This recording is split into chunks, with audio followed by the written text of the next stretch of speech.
飛ぶか。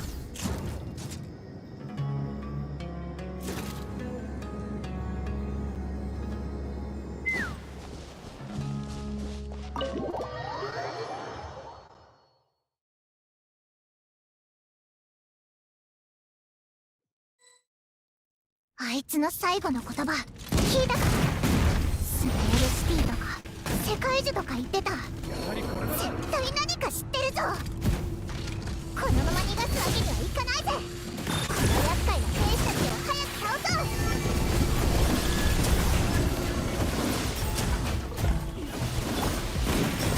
後続部隊続け。こいつらを通すな。イルナノーグより捧ぐ。風が立つぞ。撃て。あの大きいのこっちへもう少し耐えろ。もう少し耐えるんだ。進撃来る。流れて防衛モード。飛ぶか。撃て。やっと片付いたな。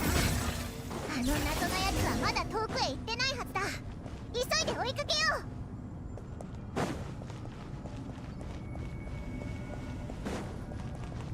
風が立つぞ。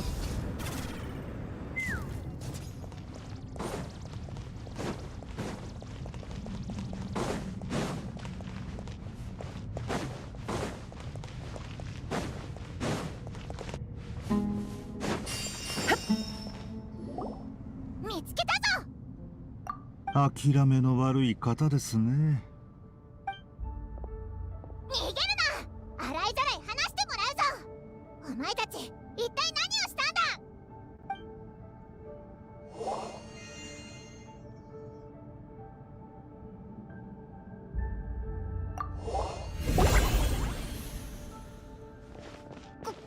これは。ご安心ください。これ式の罠であなた方を足止めできるとは思っていませんよ。ジュラバドに吹き荒れる砂嵐もじき収まるでしょう。次の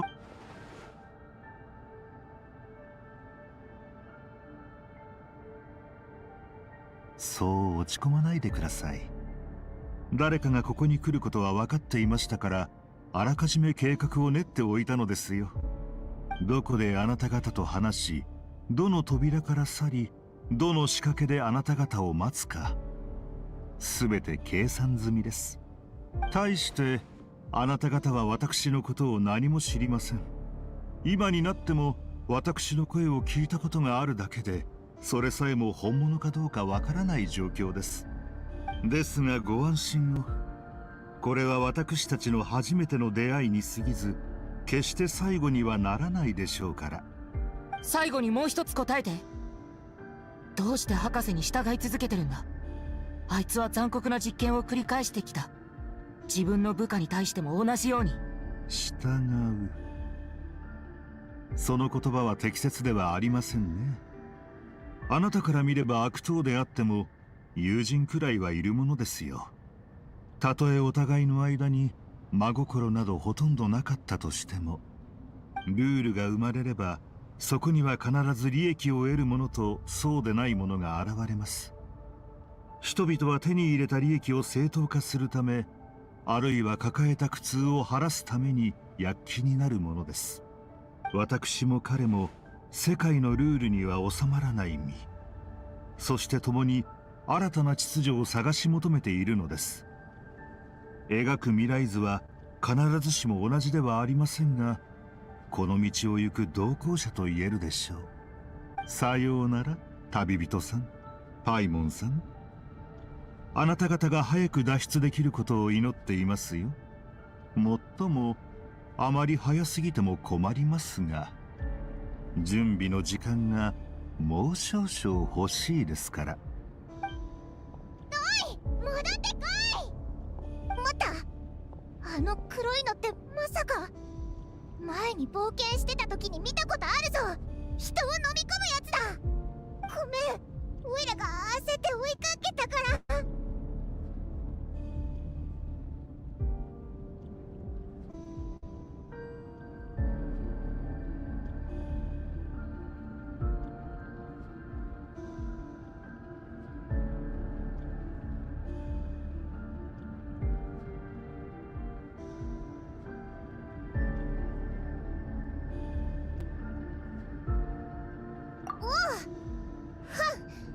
今回はあいつに。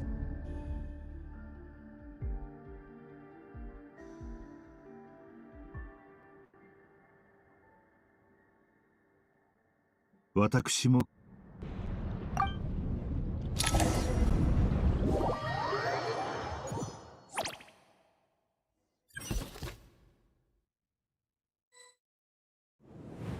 セノたちは北側を守ってる。ここは僕たちに任せて。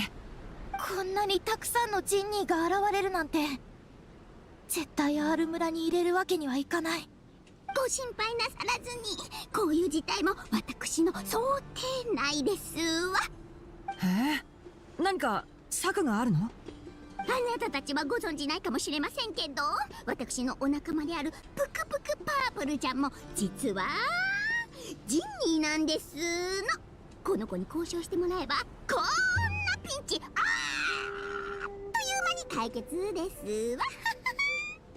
いってらっしゃいパープルちゃん。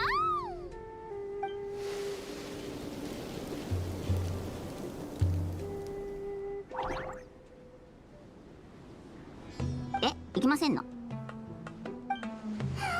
モラで。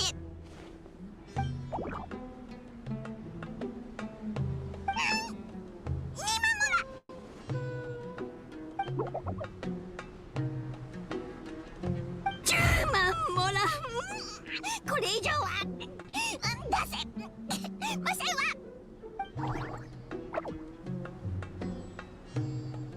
なるほど、仲間といっても雇ってるだけなんだね。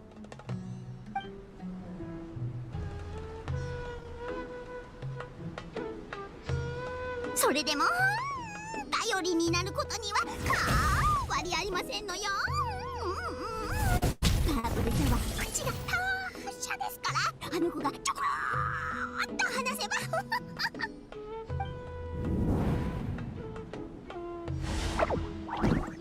プルちゃん、野蛮にも程がありますわよ。この子は私が交渉のために作らせた新車ですのに、こっぴどく痛めつけるなんてあんまりですわ。許しません。私が相手になって差し上げますな。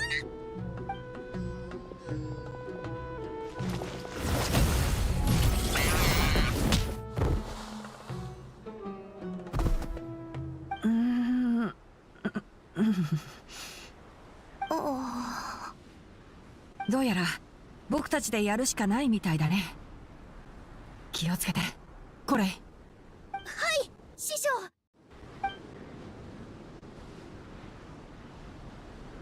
あ、私いつの間に気絶を。まあいいですわ。パープルちゃん、復讐の時間ですわよ。この光景、コレイがアビディアの森に来たばかりの頃を思い出すよ。子供が落としたおもちゃを拾おうとして、うっかりスピノクロコの縄張りに入っちゃったんだよね。あの時も私たちこうやって肩を並べて戦ってた。僕の記憶ではレンジャーたちを連れて君を助けに行ったはずだけど。それは言わないで師匠。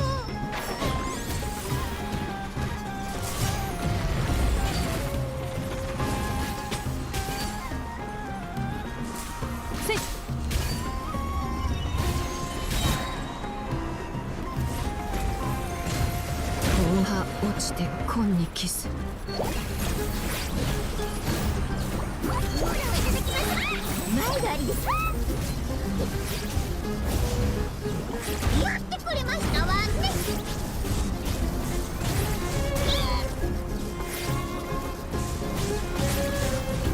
ブラックリスト入りですの。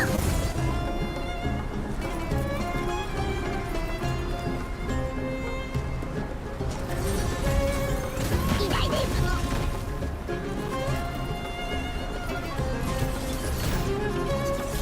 ほらは通用しませんの。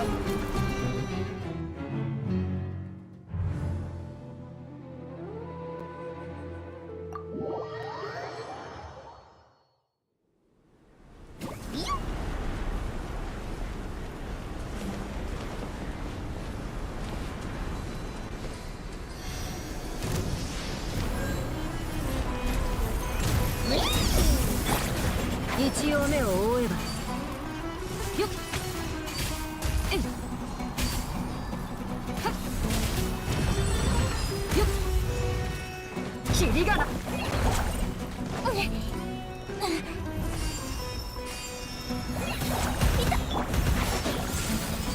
えいせいよっやっせい。どんどん集まってきてる。先ほどの戦闘だけで希少アイテムを12種類も使ってしまいましたわ。今月の収支報告書が怖いですわね。めまいがするような赤字を想像するだけでもう胸が苦しく。ティナリ、そっちの状況はどうだ？なんとか持ちこたえてるよ。でもすぐに次の攻撃が来そうだ。何かあったの？南側が突破されて大量のジンニーがなだれ込んできたんだ。今みんなを北側に避難させてる。戦線が押されてる。もしここで不測の事態でも起きたらかなりまずいことになるね。ああ、だからそっちの状況を確認して次の手を考えようと思ったんだ。まずい。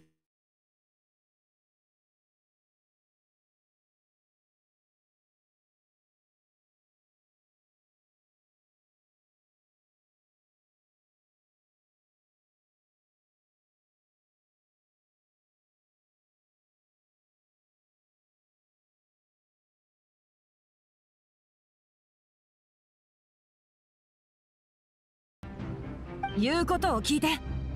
大丈夫、心配はいらないよ。彼女明らかにまだ奥の手を隠しているからね。私が頼みの綱なんです。困りましたわ。アイテムのほとんどはキャラバンに置いてきましたし、手持ちももうすぐ底をつきますの。あと少しなら持ちこたえられそうですけれど。師匠、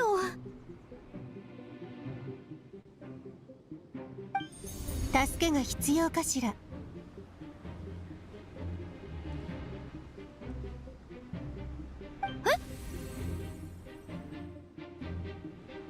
どうしたのこれ？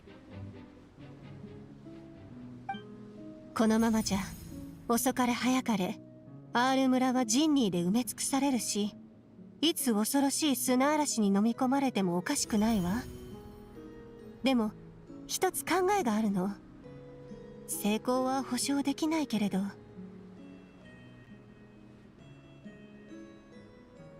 構わない。誰かわからないけど私たちを助けてくれ。みんなを助けられるのはあなただけよ。私はただ正しい道へと導くだけだわ。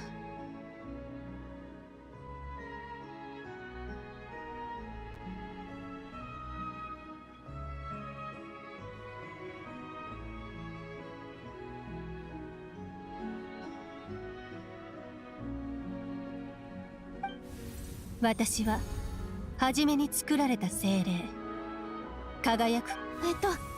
どういう意味だ？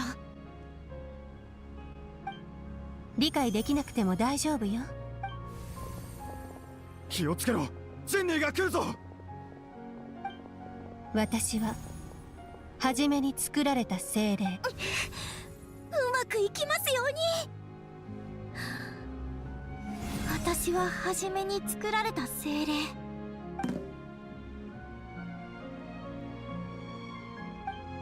輝く巨像。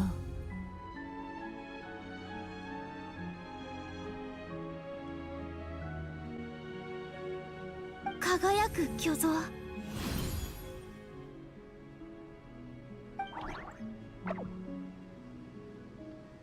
が起きましたの？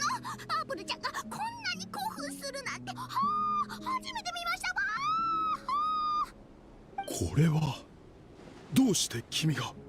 コレイが唱えているものが何か知っているの？創造主の目から流れる光の揺らぎである。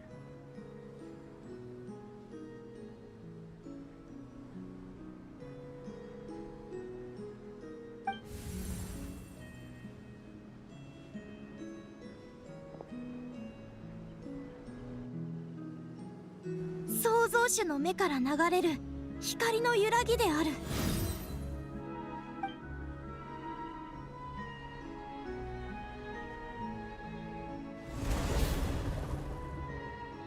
これはかつて家臣が読んだ詩だよ。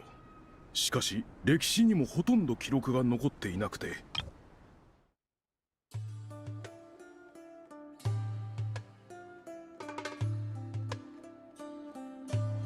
コレイは歴史に詳しいのか？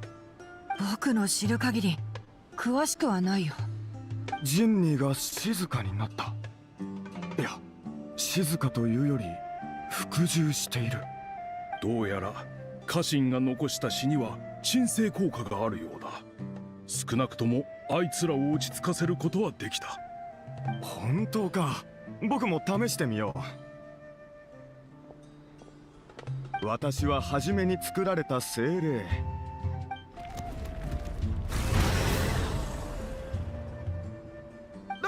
来ないでくれ。もう二度と言わないから。この祈りの言葉はコレイでないと効果がないらしい。一体なぜだ？コレイ。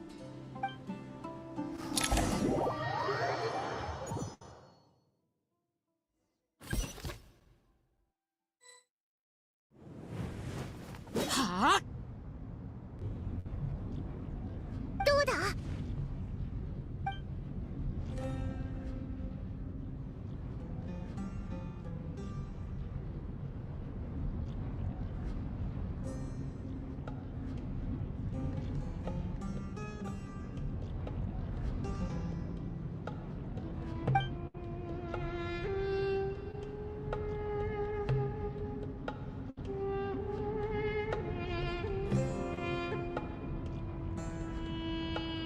遠くから大きな音が聞こえたからリュウサがどこかの宝物庫の門でも破ったのかと思ったけど、なんだ君たちだったんだ。あれ、この声。ずいぶん久しぶりだね。会いたかった？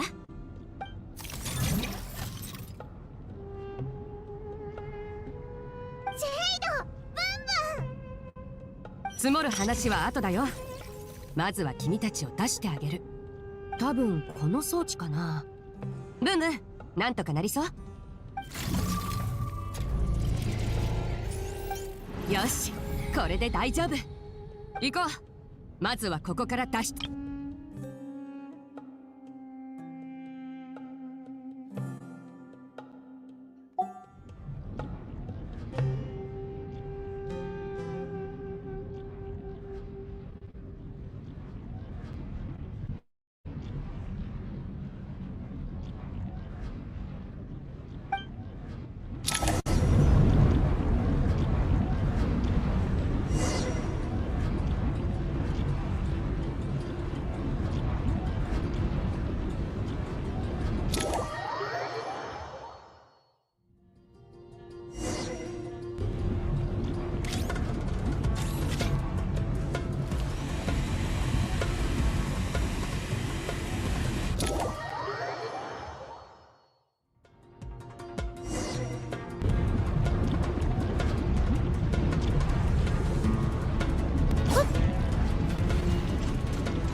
ァデュイのやつら逃げ足が早いな。もう影も形も見当たらないぞ。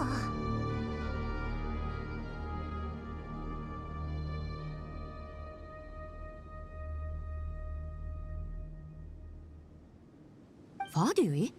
あいつらまた砂漠に来たの？ああ、こそこそしちゃってさ。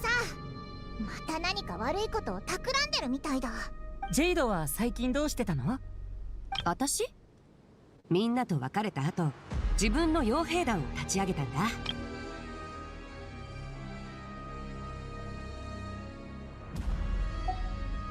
そうだ、少しでも気分を上げるためにいいことを教えてあげる。マシーラを始末したよ。特になんてことない、ありふれた一日に隠れ家を見つけて、あいつを絨毯から引きずり下ろしてやった。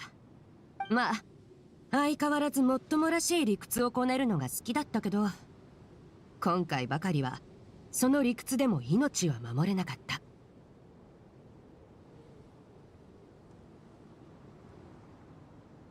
君たちはあれからどうしてたの？私とブンブンのこと忘れてないよね？忘れるわけないぞ。オイラたちめちゃくちゃ仲のいい友達だろ。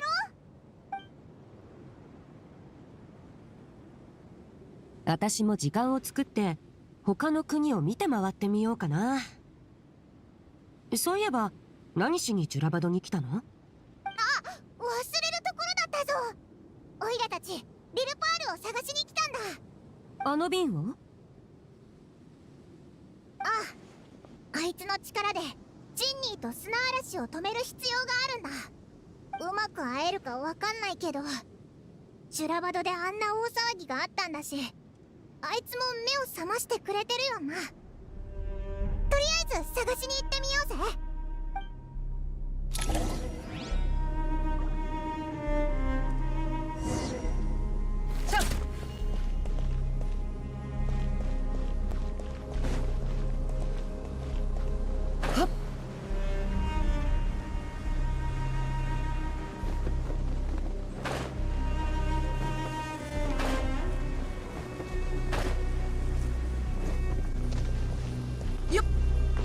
飛ぶか。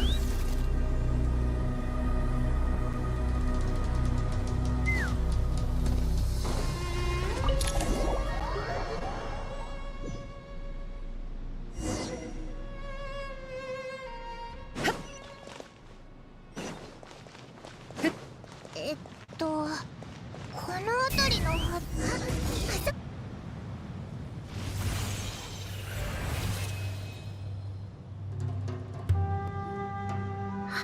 リルパール。とても長い夢を見ていたようです。お久しぶりですわ、我が主よ。ああ、カラカラちゃんもいたの。なんとも懐かしい顔ぶれが揃っていますわね。我が主とお別れした後、私の体はジュラバドの地下へと溶け込み、うごめく漆黒の災いを抑え込んでおりました。それはジンニーの中で復讐の炎を再び燃え上がらせ、ジュラバドから安寧を奪い去ろうとしていたのです。私はそれに長く抗い、幾度となく立ち向かいましたわ。そしてある日、西の突国で何か変化があったようで、漆黒のアビスが静寂に包まれたのです。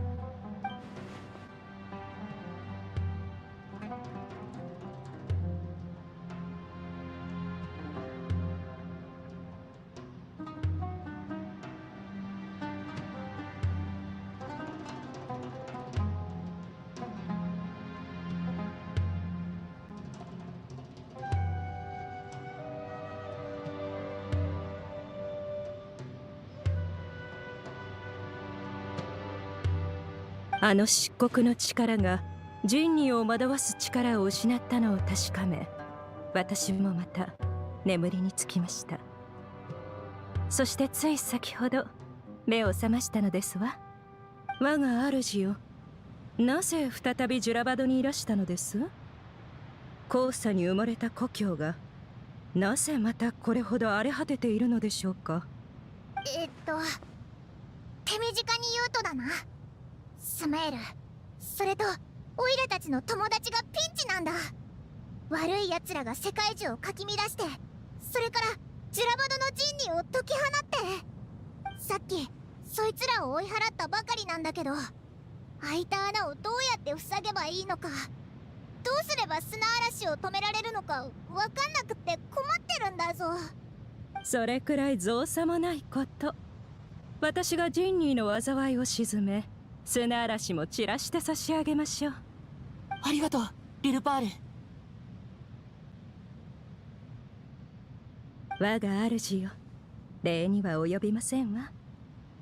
これは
砂嵐が収まった。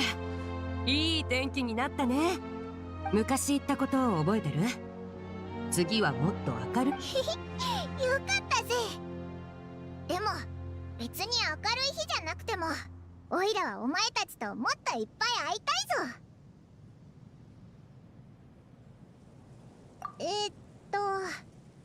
これでもうジンニーは出てこないんだよな。沈黙の殿に戻るか？うん、いいよ。せっかくだし君の友達を紹介してもらおうかな。また新たな冒険の始まりですわね。実に心躍ります。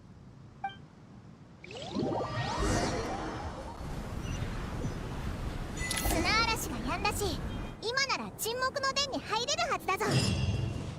早くみんなと合流しようぜ。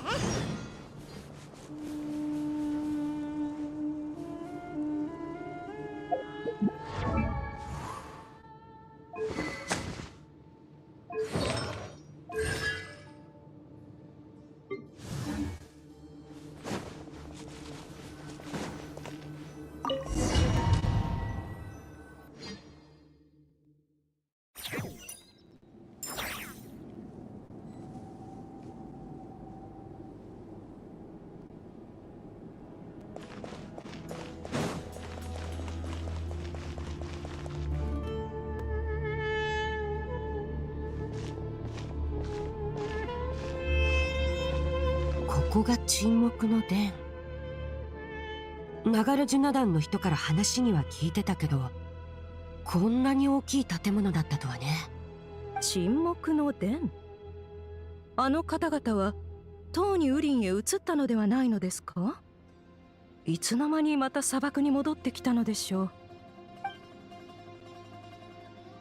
その案はやや危険なのではないでしょうか。あれはキング・デシレトでさえ完成させられなかった技術だ。下手に起動すれば別の問題が起きかねない。アーカーシャ端末の代わりとなるものが見つからなければこの方法で行くしかないだろう。この案は理論的には実現可能な上、リスクも許容範囲内だ。でも実行するなら急いだ方がいい。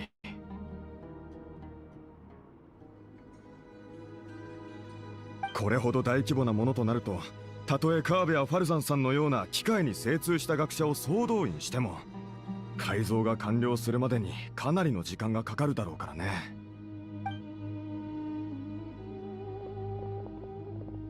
戻ったんだね。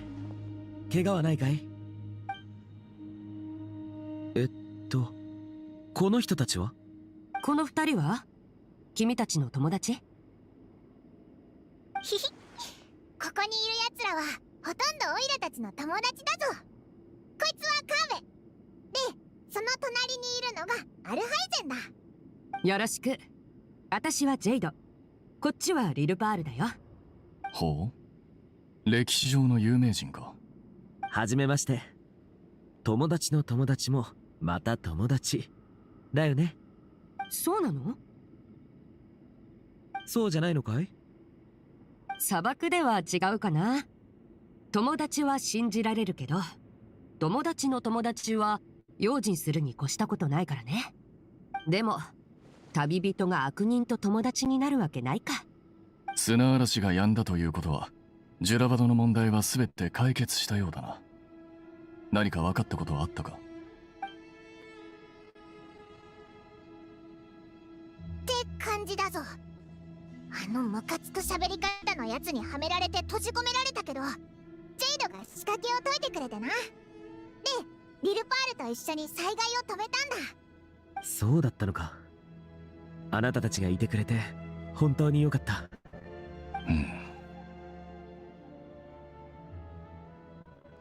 つまりその人物は自分が執行官の手下でしかないと素直に認めたということか。おう、それがどうかしたのか？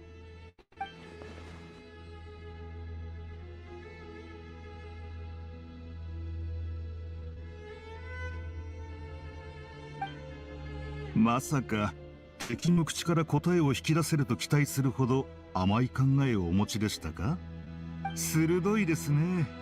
我々の上官である執行官ドットーレはっ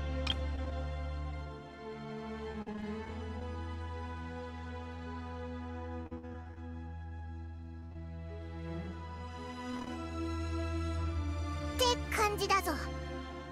あのムカつく喋り方のやつにはめられて閉じ込められたけど、つまりその人物は自分が執行官の手下でしかないと素直に認めたということか。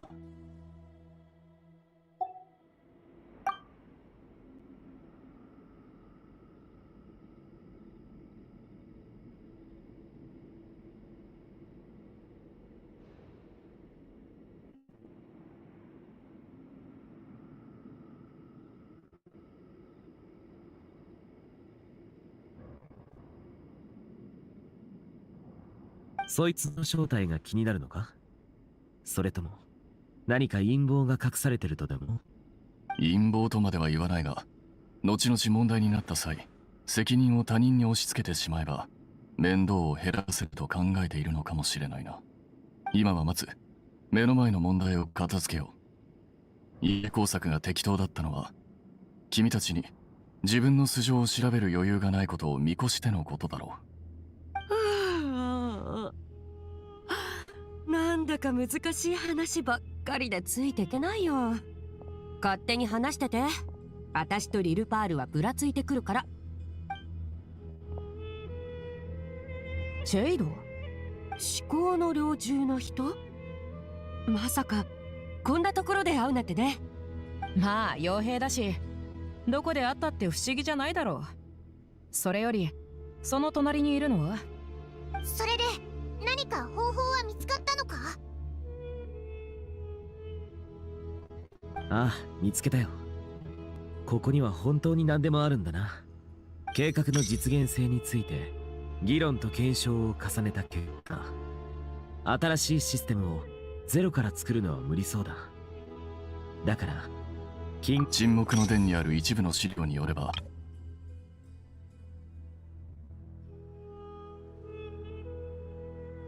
この装置に関する記録がほとんどないことから、よほど深部に隠されているんだろう。記録が事実であれば、R とその内部に秘められたエネルギーはアーカージ社改造計画を支えうるものだ。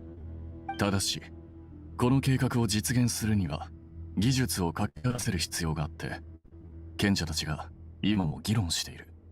議論は白熱してるけど、最終的には妥協点を見つけることになるだろうね。ウリンの民は砂漠の技術を避けたがるけど、危機が迫ってる今、他の選択肢なんてない。待った、一つ気になることがあるんだけど、R ってあの R か？だったら今は封鎖されてるんだよな。それに中は監獄みたいになってて、羊の王とトキの王、それにワニの王が閉じ込められてるんじゃ。さすがパイモン、すごい記憶力だね。その通りさ。沈黙の伝の記録によれば、 R はキング・デシェレトの至高なる構想から生まれ、人間の職人と神の手によって作られた霊廟の採用に隠された奇跡だよ。でも具体的に R に何ができるのか、そもそも何のために作られたのか、その辺の情報は秘匿されていて、全貌をつかむのは簡単じゃない。以前トキの王トートの神殿で、あの方から直接三冠神が R に閉じ込められてるって話を聞いてなかったら、そんな場所が本当に存在するなんて信じられなかっただろうね。ああ、おいらも初めて聞いた時はびっくりしたぞ。それにトキの王は自分たちが R から出るためには3つの質問に答えなきゃならないって言ってたよな。覚えてるか？覚えているよ。聖水を巡らせる者は、愛憎を消し去る者は、真偽を定める者は、だろ。そうそう、こんな時ネフェルがいてくれたらな。あいつならトキの王と関わりがあるし、いろいろ知ってそうなのに。あ、ネフェルってのはナドくらいでできた友達なんだ。奇遇だね。その友達ならここに来てるよ。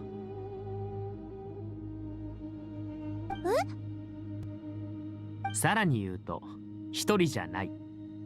君たちの友達を名乗る二人の女性が賢者に連絡して、みんなの力になると言ったんだ。本当？助けに来てくれたんだ。ああ、君たちが戻ってくる前のことさ。そのうちの一人はナドくらいに住んでいると言っていたね。もし彼女のことを言っているのなら、 R を突破口にするのは正解だったな。ほら、二人はあそこにいるよ。あ、ニコ、ネフェル、手伝いに来たわよ。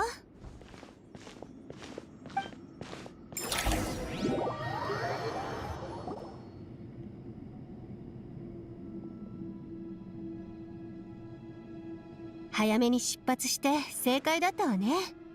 危うく入れなくなるところだったわ。入れなくなるって？知らなかったの？スメールを覆うように見えない壁が現れて、人の行き来が遮断されちゃったのよ。もう誰もスメールに出入りできないわ。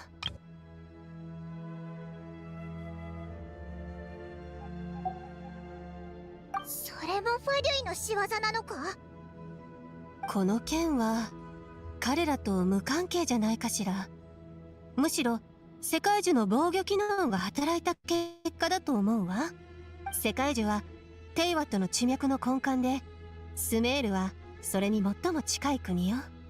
もしかするとずっと昔から世界樹には深刻なダメージを受けた際にスメール全域を封鎖して、最悪がテイワット全土へ広がるのを防ぐ機能が備わっているのかもしれないわね。じゃあもし世界樹の影響がスメール中に広がったら、スメールの人たちは他の国に避難すらできないってことか？今のところはね。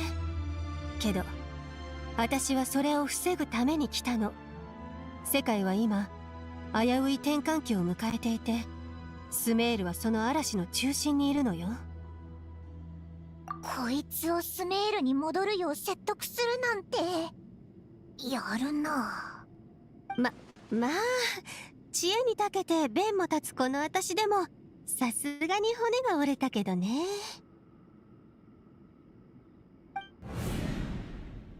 それでスメールが危ないっていうのが私と何の関係があるんだい？あんなところにまだ情が残ってるとでも？その口ぶりからして本当にどうでもいいと思っているようね。どうやら私の過去を知らないようだね。てっきり何でも知ってるのかと思ってたよ。私が知っているのはあなたの力が時の王に由来するということだけよ。あなたの過去はその気になればいくらでも調べられるけれど、誰にだって知られたくない秘密の一つや二つはあるものでしょ。その判断に感謝するよ、ニコさん。などくらいは私が暮らす場所だからね。これまで多少は力を尽くしたけど、スメールでまた世界を救うなんて役回りを演じるのはごめんだよ。あなたが言っていることも理解できるわ。人の感情は理由もなく芽生えたり消えたりしない。何かを救うにも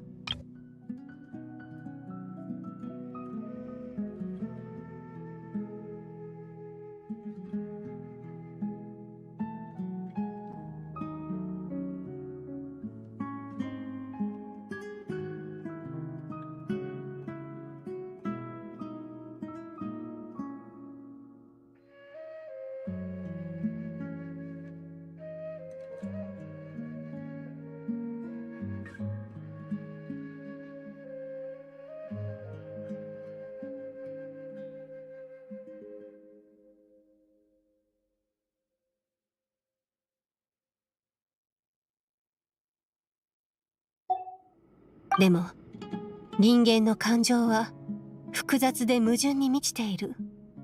だからこそ感情には変化が生まれるの。長い時の中で私はそれを学んだわ。そして私たち天の使いの責務は人々が心の奥底に秘めた真の願いを叶えられるよう導くこと。だからあなたの過去に何があったのかを聞かせてほしいの。あなたを形作っているのは単なる憎しみだけじゃないと思っているから。たとえ最終的に意見が分かれたとしてもね。断る。ちょっとせっかく感動的な雰囲気にしたのよ。ここは心を開いて話してくれる場面じゃないの？そうなのかい？あいにく空気を読むのが苦手でね。確かにあんたの言う通りだよ。私を形作ってるのは単なる憎しみだけじゃない。そうじゃなきゃ私は今を生きることもできず過去にとらわれ続けていただろうさ。けどあんたの導きで考えが変わるとは思えないね。消えることのない後さ、哀れで憎い連中の血、そういう古い感情はあなたはそのいや、むしろ永遠に覚えていたいね。そういった感情や記憶が私の一部になってるんだから。そう。それなら私の考えを聞いてみてくれない？もちろんさ。天の使いの言葉なんてそうそう聞けるもんじゃないからね。はるか昔、天の使いがまだ大地を自由に歩き回れた頃、私は日々の生活をつまらないものだと思っていたの。単調で退屈な仕事、冷め切った他人との関係、今の方がずっと楽しいことばかりよ。でも天の使いが滅びた後、何度もあの頃を懐かしんでしまうの。人の感情は得てして特定の誰かや光景、あるいは物と結びついているわ。それが失われた時、記憶は瞬く間に色あせ、感情も消え失せてしまう。もしスメールが滅びて砂漠もウリンもなくなって、憎むべき対象がこの世界から完全に消えたら、その心に埋められている記憶もゆっくりと薄れていくでしょうね。愛も憎しみもとても強烈な感情よ。だからこそそれらが失われた時、深い虚無感が生まれてしまうの。そいつは詭弁だね。前を向いて生きてる人間なら憎んでるものが滅びていくのを見て手を叩いて喜ぶもんさ。だけど確かに私は例外だ。誰かが言ってたよ。人の記憶ってのは商人よりもずる賢くて都合よく過去をねじ曲げようとするってね。だから現実と照らし合わせて忘れないようにしなきゃいけない。スメールは嫌いだけどこんな形で滅びてほしいわけでもない。いいよ、少しだけ手を貸してあげるよ。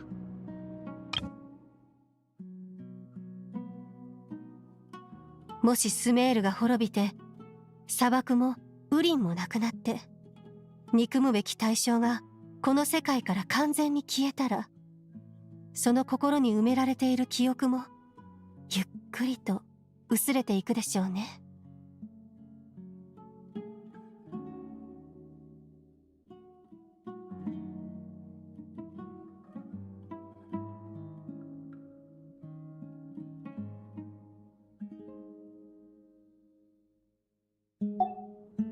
まさかここぞとばかりにぼったくるつもり？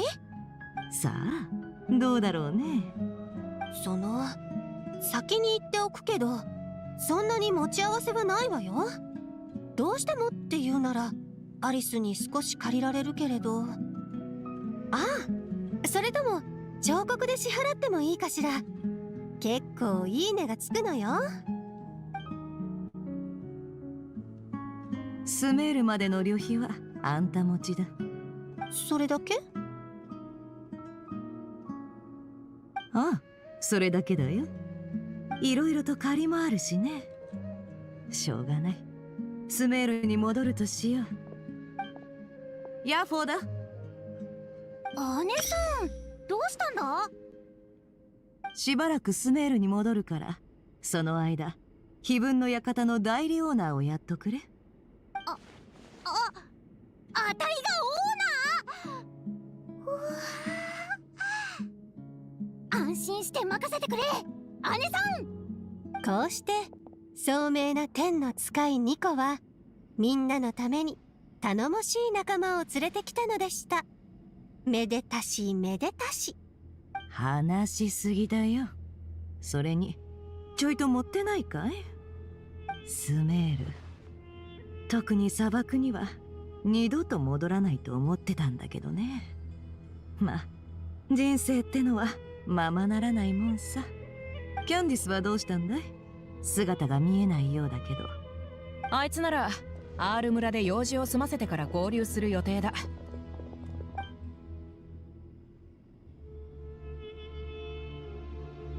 話の途中に悪いな。今後の行動についてなんだが、僕たちはキング・デシェレトの霊廟へ向かい、伝説の R を見つけ出すつもりだ。そしてそのエネルギーを利用してアーカーシャシステムの再現と改造を試みようと思う。沈黙の殿の資料によれば、キング・デシェレトの霊廟には R と接続できる R の影というものがあるらしい。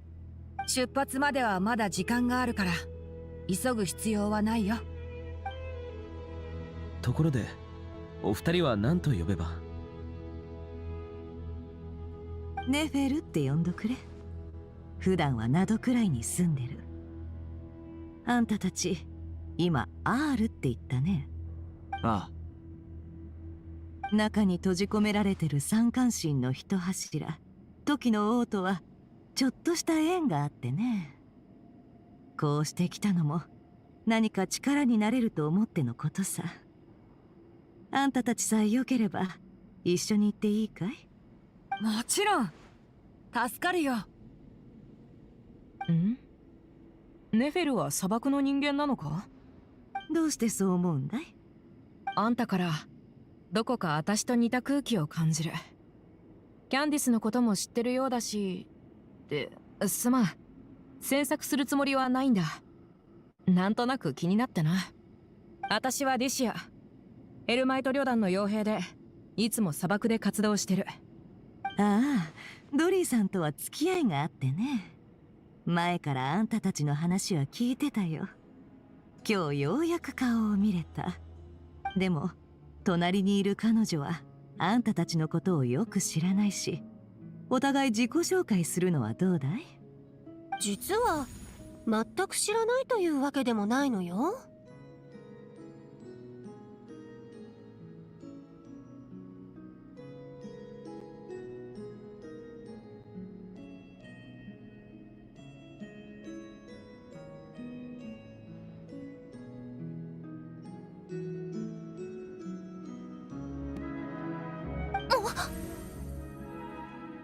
おかしいな。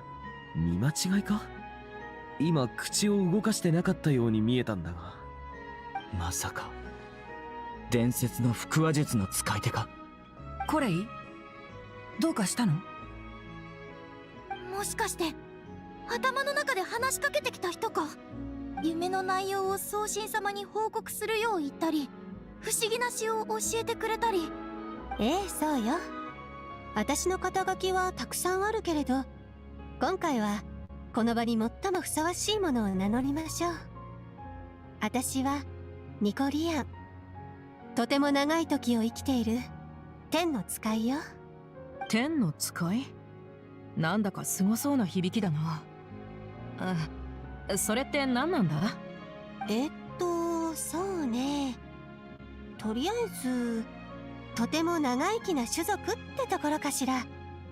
魔人ほどとは言えないけれど、この世界の昔話には詳しいわよ。そうそう、それにすごい彫刻家でもあるんだぞ。ある意味芸術家とも言えるかもね。旅人とパイモンがそう言うなら、きっとすごい人なんだろうな。そこまで持ち上げられちゃうとちょっと照れちゃうわね。どうかかしこまらずに普通に接してちょうだい。ニコさん、いくつか聞いてもいいか？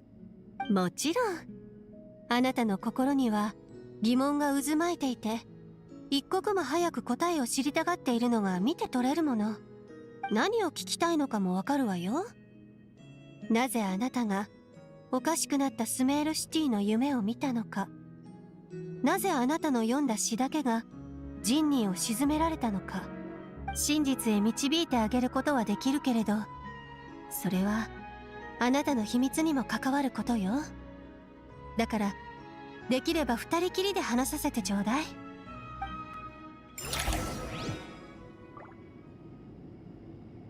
よし。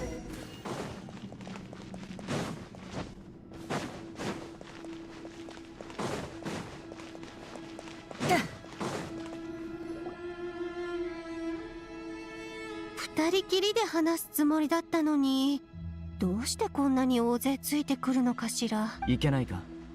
ダール・アルシファの医者も患者の家族の付き添いは認めている。コレイが秘密を知られてもいいなら私は構わないけれど。ニコさん、気遣ってくれてありがとう。正直自分にどんな秘密があるのかわかんないけど、でもそれが何であれ大切な友達に隠し事なんてできないから。大切な友達。いい響きだね。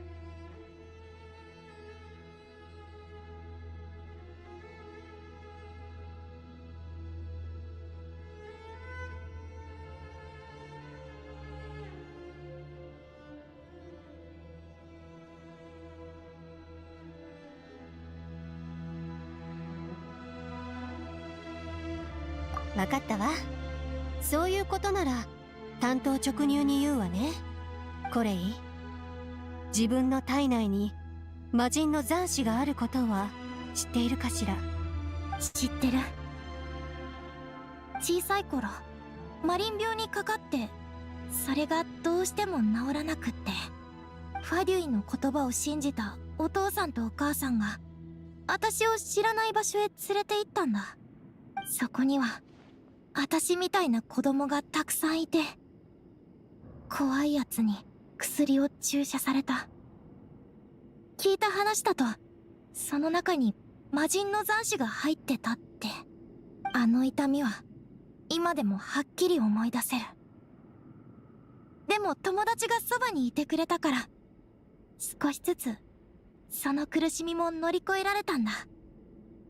まさかあの夢もジンニーの反応も魔人の残滓と関係があるのか？ええ、その残滓は家臣ナブマリカッタのものなのよ。え？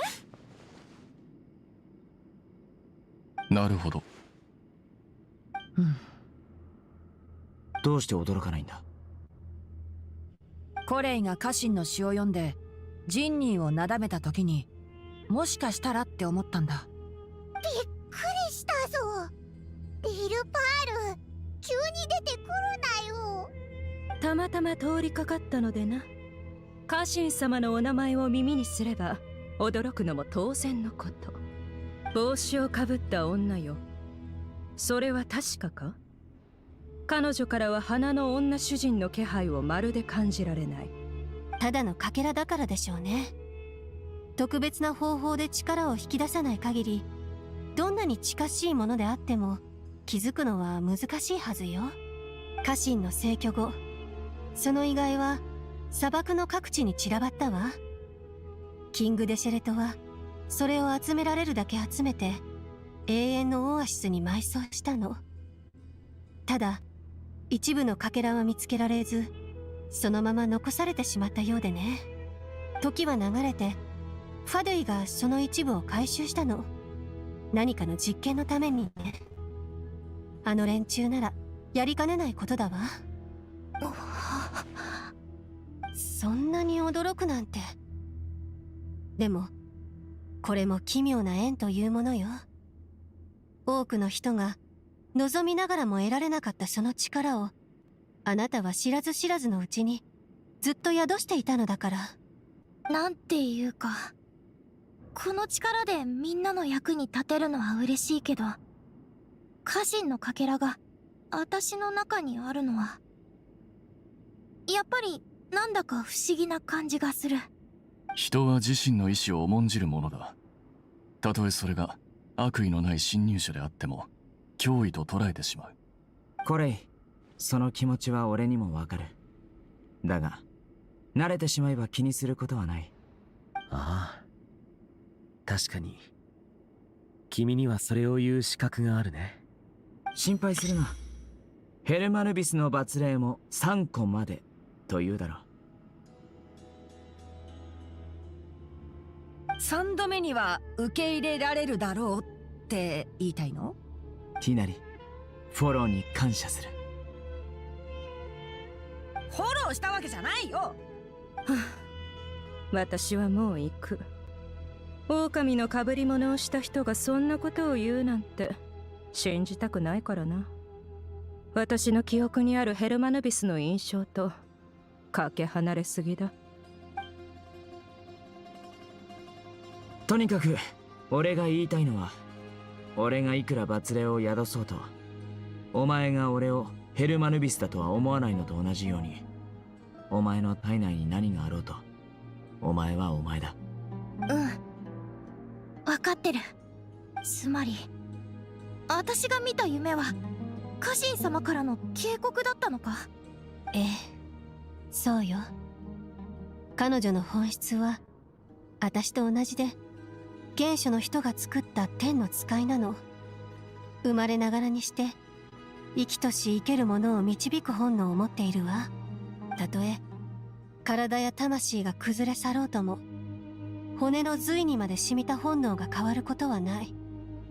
残滓となっても持てる力を振り絞って警鐘を鳴らしてくれたというわけね。眠りの母、花とオアシスの女主人。彼女はきっと何かを感じ取って夢をあなたに見せたんでしょう。家臣様が頑張ってくれたんだ。私は、いや、私たちはそれを絶対に無駄にしない。でもなんで私が選ばれたんだろう。そう、そこが不思議なのよね。魔人の残滓を注入されたのはあなただけではなかったのに。でもそのかけらを体内に留められたのはあなただけだったわ。もしかすると苦痛に耐えていた時に見せた強い意志が彼女と同調したのかもしれないわね。もちろんだからといってあなたが責任を負う必要はないのよ。さっきこの人が言った通り、あなたはあなた、その事実は変わらないわ。さて、患者のご家族の皆さん、他に質問はあるかしら。なければそろそろキングデシェレトの霊廟へ向かいましょう。ああ、ここからが正念場だ。計画そのものは申し分ないけど、本当に僕たちに R を解放することはできるんだろうか。それ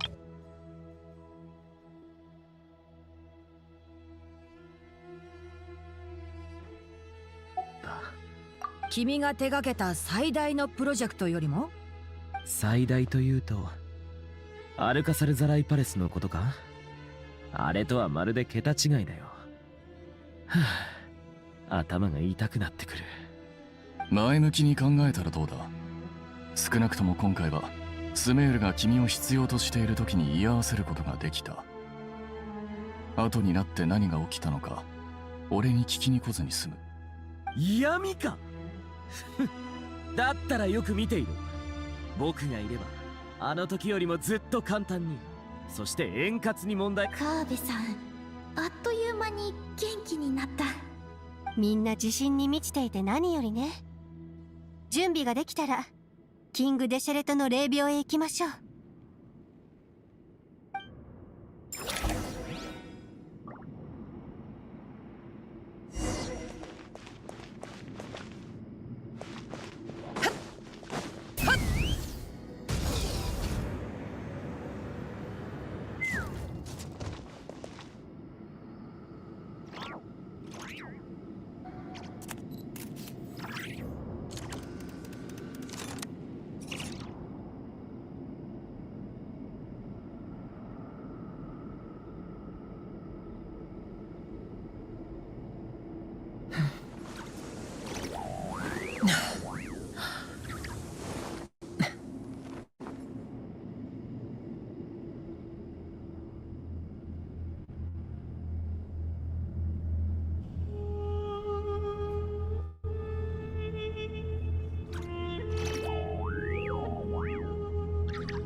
方向を見失った時は高いところに行ってみるといい。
風が立つぞ。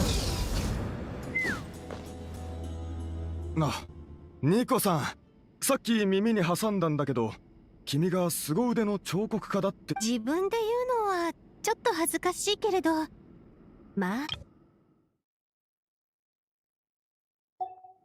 妙論派は機械研究が中心な高い評価を受けてる君の作品をぜひみんなに見せてもらえないかな。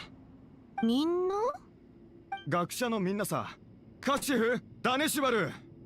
そんなに見たいなら、そうね、ちょっとだけ披露させてもらうわ。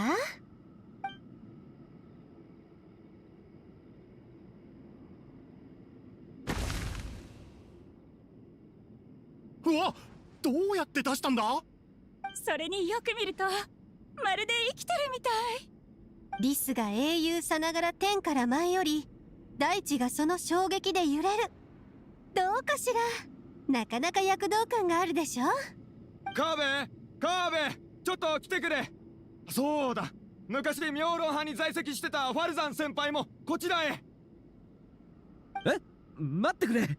今計画を確認中だから離れるわけにはいかないんだ。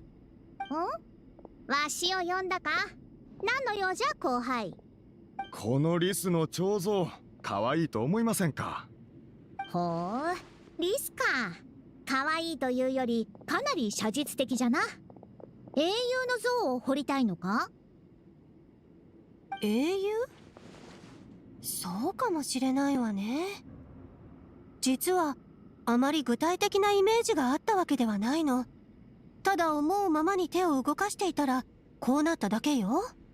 ふむ、普段から英雄を題材にした小説をよく読むのか？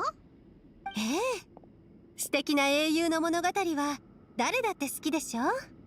ならばこの像はお前が心の奥底で憧れておる英雄の物語を表しておるのかもしれんな。あと英雄といえばやはり空を指さすポーズの方がより勇ましくなるとは思わぬか？中にはベタだとか古臭いなんていうものもおるが、わしはそういった古典的な美しさこそが良いものだと思うぞ。カーベ、すみません先輩、今取り込み中でして。残念じゃのう。あやつはなかなかの審美眼を持っておるからちと意見を聞きたかったのじゃが。あなたの発想まさに天才的ね。どうして思いつかなかったのかしら。それに古典的な美しさにはまだまだ可能性が秘められていそうだわ。帰ったらすぐに天を指さす英雄のリスを彫ってみるわね。そしてこれは勝利の宣言でもあるぞ。お前ならわかるじゃろ。それからこやつらを向かい合わせに並べれば。そうそう、私もそうしようと思っていたの。よくわかっておるな。ところで名前を聞いておらんかったな。ニコと呼んでちょうだい。ファルザン先輩？いや、それは。何か不都合でもあるのか？先輩とは一種の振る舞いであり雰囲気じゃからな。そう呼びたければ誰であろうとわしを先輩と呼べるのじゃぞ。ではなニコ、この難局を乗り越え次に会った時には新作を見せてくれ。この時代に古典的な美学を理解できる者はそうおらぬ。実に驚かされたぞ。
実を言うと、私もこういうスタイルの彫像を評価できる人と会うのは久しぶりなの。さすが先輩と呼ばれる人だけあるわね。ただものじゃないわ。それに人を見る目も正確ね。確かに私は英雄の物語が大好きだもの。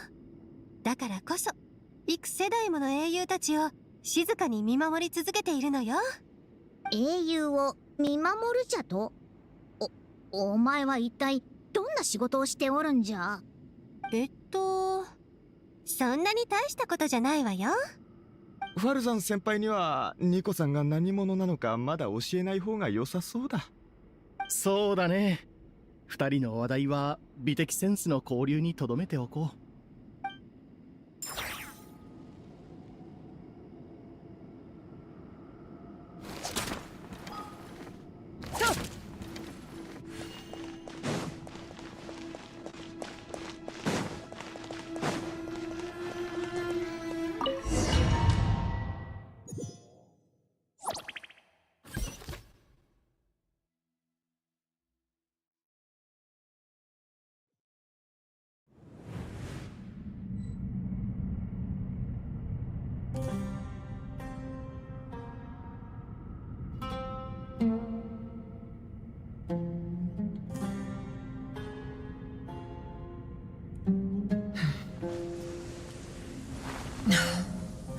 君たち、準備はいいか？もうすぐ目的地に着くぞ。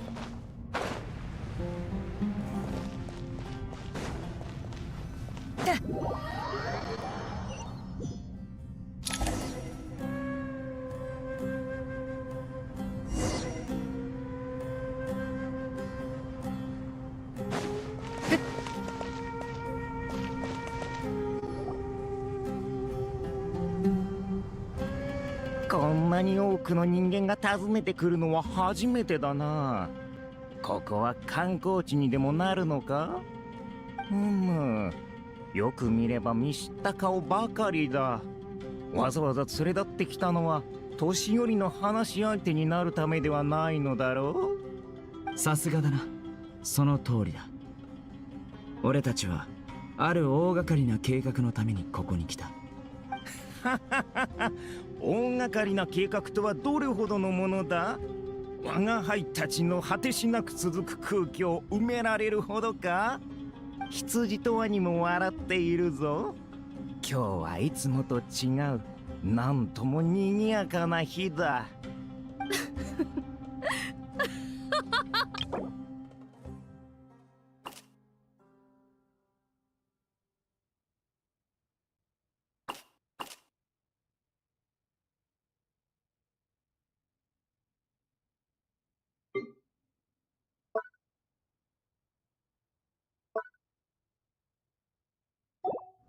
この笑い声はリルパールか？なぜお前がここに？笑い死ぬかと思った。長生きはするものだな。いつの間に閉じ込められたのだ？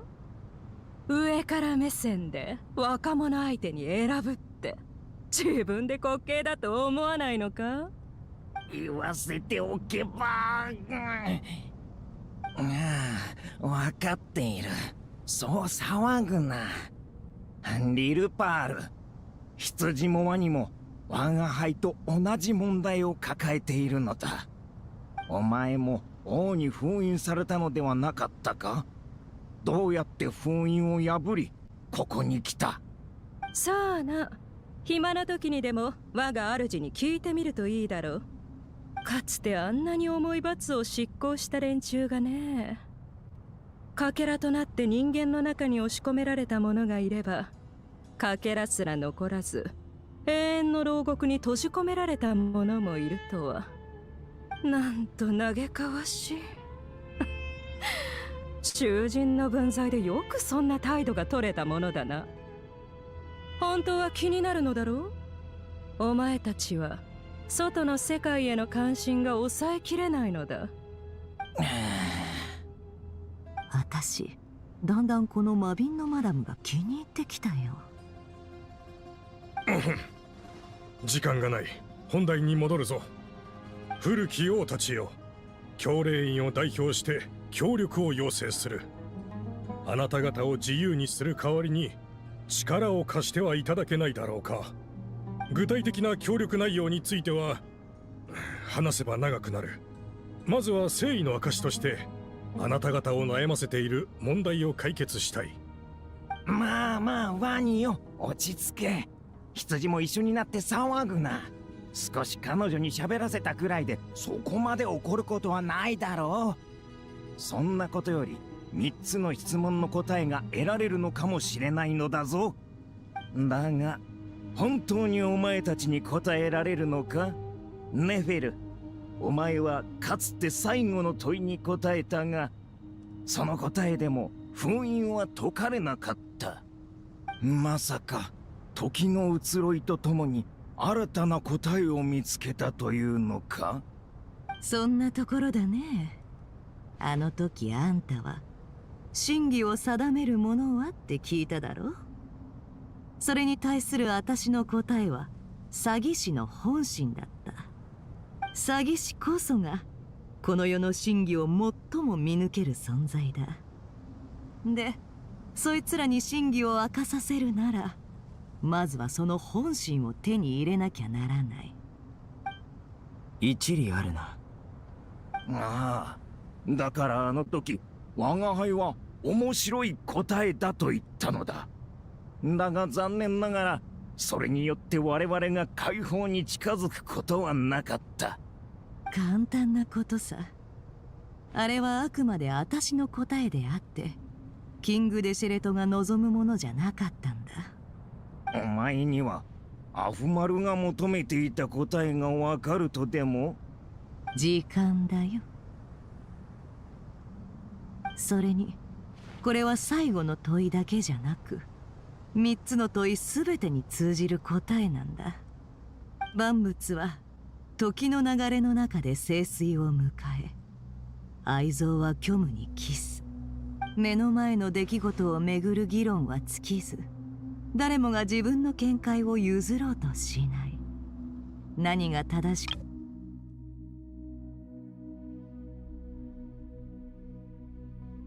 けなのさ。あんた前にキング・デシェレトのことを孤高って言ってたね。孤高なやつほど自分を裁く資格があるのは時間だけだと考えるものだよ。時間。なるほど、そうだったか。王が R を築いたのも時間を逆行させ、あらゆる盛衰、愛憎、善悪のすべてを何もかもが始まる前の原点へと戻したかったからなのかもしれないな。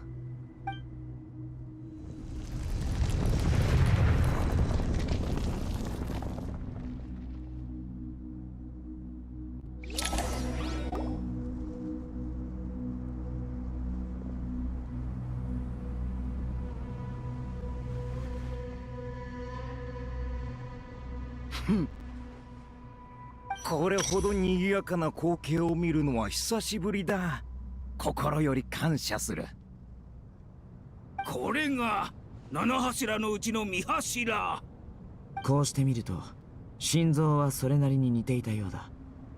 お三方随分とご機嫌じゃないか。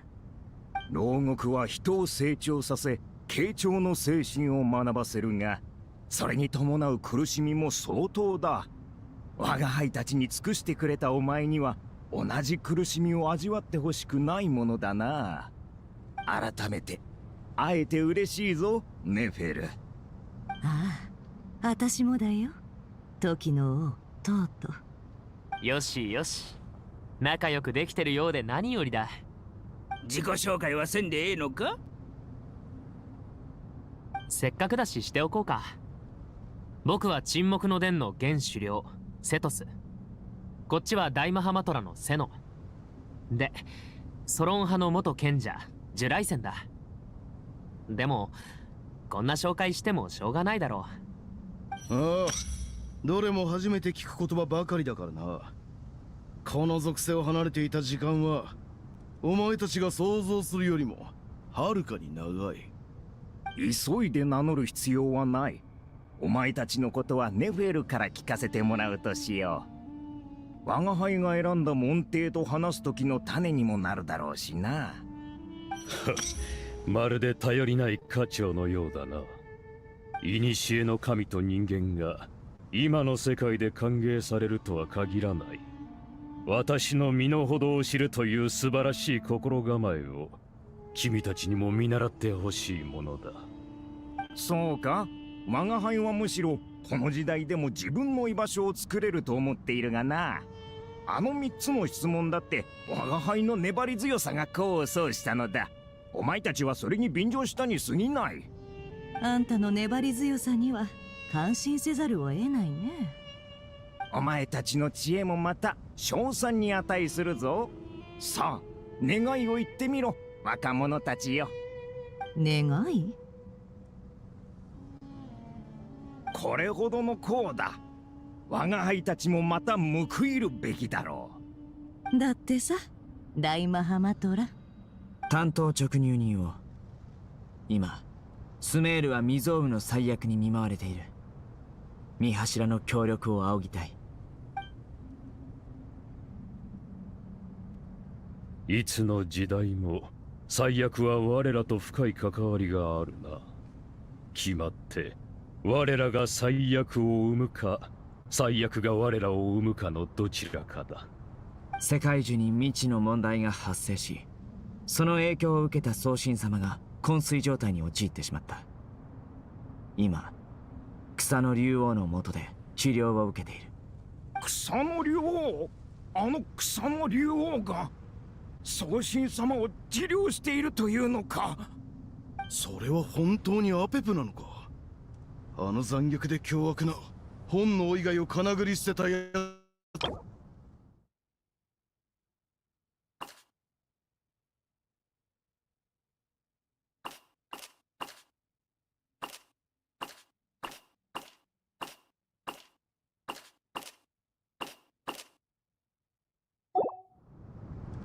魔人を嫌悪していたはずの草の竜王が手を貸すとはな。どうやらクラクサナリデビ様とあの竜の間に何かあったようだ。それにしてもクラクサナリデビ様にそのような災難が降りかかるとは。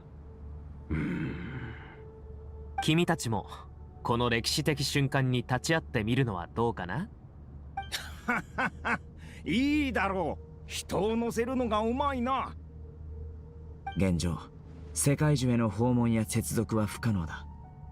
だから俺たちは R を解放改造し、そこを突破口にしたい。残念だが親王が消えた時 R はまだ理想の完成形に至っていなかった。それを使って世界中をどうこうするのは相当に骨が折れるぞ。それにそのような理由だけで我々に R を差し出せというのか。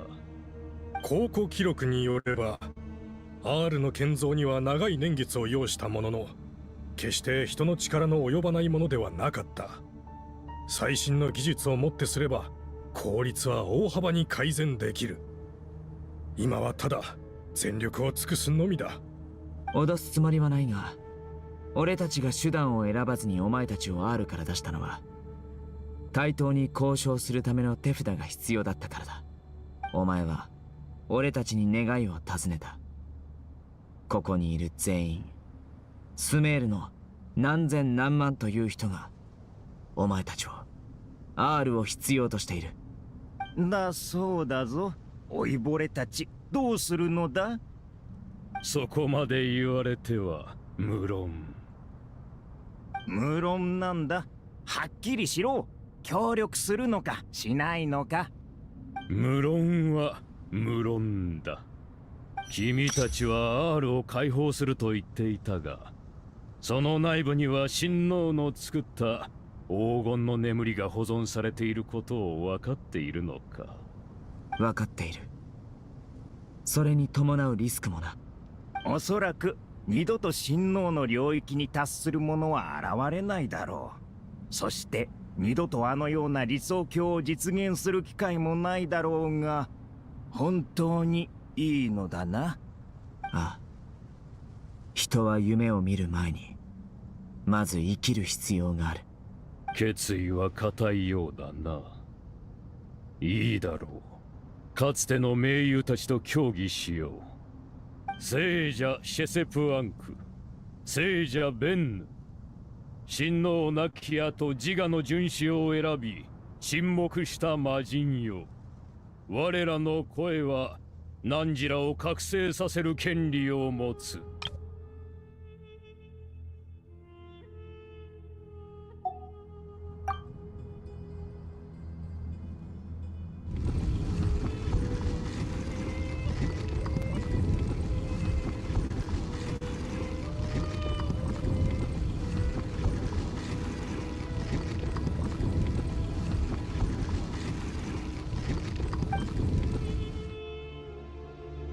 聖者ベンヌ、召喚に応答、三王を検知、自立意識を起動。聖者シェセプアンク、召喚に応答、三王を検知、自立意識を起動。おやヘリシャフ卿、お久しぶりですね。いかがお過ごしですか？ベンヌ卿は相変わらずか。やはり相手が死体だろうと残骸だろうと一言目はいかがお過ごしかなのだな。アフマルはもういないというのに、どうしてここに集まっているのかな？目が覚めたか。今 R を解放し現代のスメール人に改造させるべきか決めるところだ。お前にも投票権がある。 R はアフマル様の誇りそのもの。解放するには七柱全員の賛成が必要です。私を説得できる理由はありますか？スメールは今最悪の真っ只中にある。キング・デシレとアフマルは厳格な王であると同時に英知の伝道師であったことも忘れるな。神は民なくして存在し得ない。民を庇護することこそ真の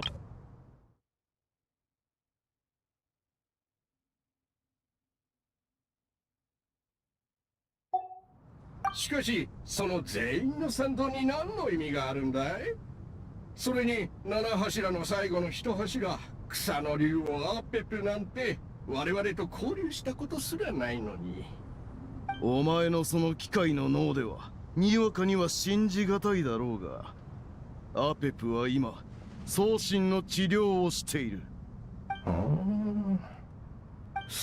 誰がそれを嘘やないと証明してくれるのかな？三王のうちこの件を保証するのはどなたでしょう？無論時の王トートだ。何？トートの門弟の者が我らに真相を告げた。真偽を問う必要はない。在価は全てトートに負わせればよいのだからな。これで君たちも安心できるだろう。ヘリシャフ、なんと卑劣な。私は君のためにかつての盟友を呼び覚まし、君の意見を支持し、君の決断を尊重した。恨まれる筋合いはない。ヘルマヌビスがいた頃が懐かしいね。彼ならこういう時にその役を買って出てくれただろうに。どういう意味だ？我が輩が保証したところでヘルマヌビスに及ばないと言いたいのか？トート教は偽善的だけど実にユーモアがある。誰もが友達になりたがるはずさ。聖者シェセプアンク、羊の王の提案に賛成を示そう。親王はすでに没しました。多少の越権行為もお許しになられるでしょう。とはいえこの行いに伴う意味を事をなす者には心に刻んでいただきたい。 R が解放されれば黄金の眠りの中にいる幾千万の魂は地脈に帰ります。そして地脈の流れが再び戻った時、その魂たちは世界樹に入ることになるのです。 R の解放は王の完璧な世界を瓦解させることを意味します。あ、もちろん承知している。それに現代の人間として魂をつなぎ止めるのがいいことだとは思えない。死者には安息を得る権利があるからな。王が作り出したものもまた紛れもなく真の安息の地でした。ただ多くの観点と相入れなかったに過ぎません。良いでしょう。聖者ベンヌも賛成します。ヘルマヌビスの代行者、そして草の竜王アペプは我らに先んじて決断を下した。羊の王、トキの王、ワニの王もまたここにアールの解放を許可する。王の恩恵を賜り、おい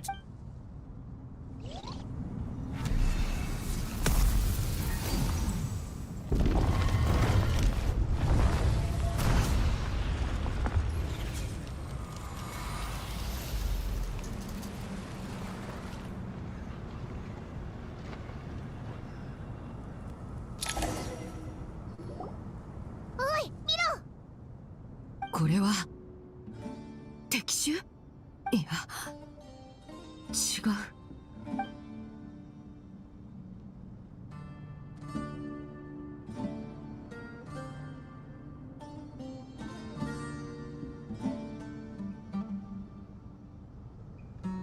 ここにいたのか。幾重もの交差と幾層もの時を超えてやっと会えた。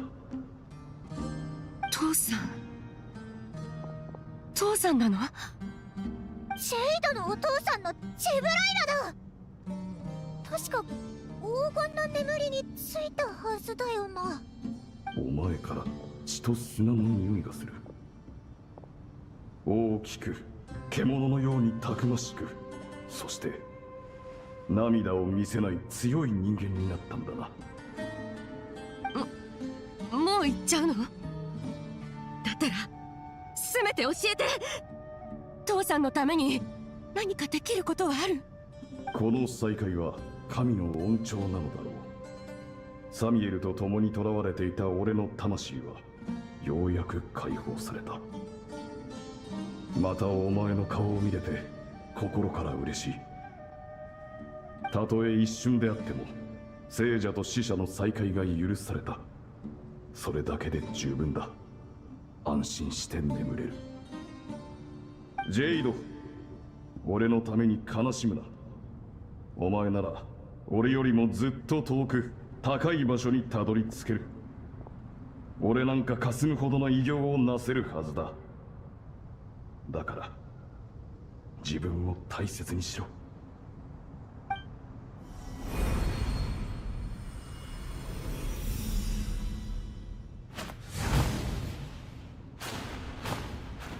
父さん、父さん。父さん。ジェイド、大丈夫か？大丈夫だよ。ありがとう、パイモン。ただちょっと突然だったからさ。父さんとの再会は私にとってすごく大きな意味があるんだ。私たちのために。父さんは黄金の眠りに囚われたけど、これでやっと安らかに眠れる。それがとても嬉しいんだ。ジェイド、強く立派になったね。でしょ？家族、喜び、そして苦しみ、全部思い出の中に大切にしまっておくよ。さよなら、父さん。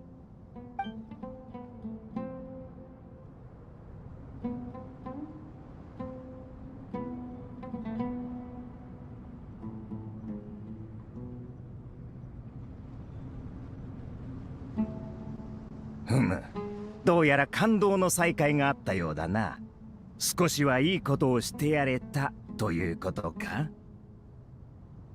よしあしなど関心と呼ばれる俺たち罪人が判断すべきではない。いずれにせよ R は解放されたのだ。今お前たちは機会を得るとともに困難にも巻き込まれた。これは神の意向だが、現世とつながるもんとして形にしたのは人間の手だ。魔人と人間の関係も案外そのようなものなのかもしれんな。どのような改造を施すかはお前たちに任せる。だが最も信頼できる学者にやらせるのだ。さもなくばベンヌがいい顔をしないだろう。構わん。何せ問題が起きても責任を負うのは時の王だからな。時よ、門弟を受け入れた以上、人間との関わりで生まれる問題は無論君に背負ってもらうぞ。こんなことならお前たちを R に閉じ込めたままにしておくべきだったな。お前たちだと俺は関係ないだろう。まったくすぐに私を批判したがるな。それはそうと学者の諸君、 R の解放に報いて私からも贈り物がある。これから R の力を借り、親王の霊廟に守りを施す。無論警戒対象として世界樹も含めておこう。聞くことあたわず、見ることあたわず。この瞬間より何人もここでの対話を盗み聞くことはできず、霊廟内の一切の事象を見ることもできない。驚いたな。 R にはそんなことまでできるのか。親王は天に由来する力を持ちながらもその多くを使わなかった。存分に喜ぶといい。これはお前たちが受けるべき報酬だ。さて、これで情報が漏れる心配はなさそうだ。あとは技術面をどう解決するかだね。適任者に目星はついてるのかい？ああ、すでに連絡してある。もうすぐ来るはずだ。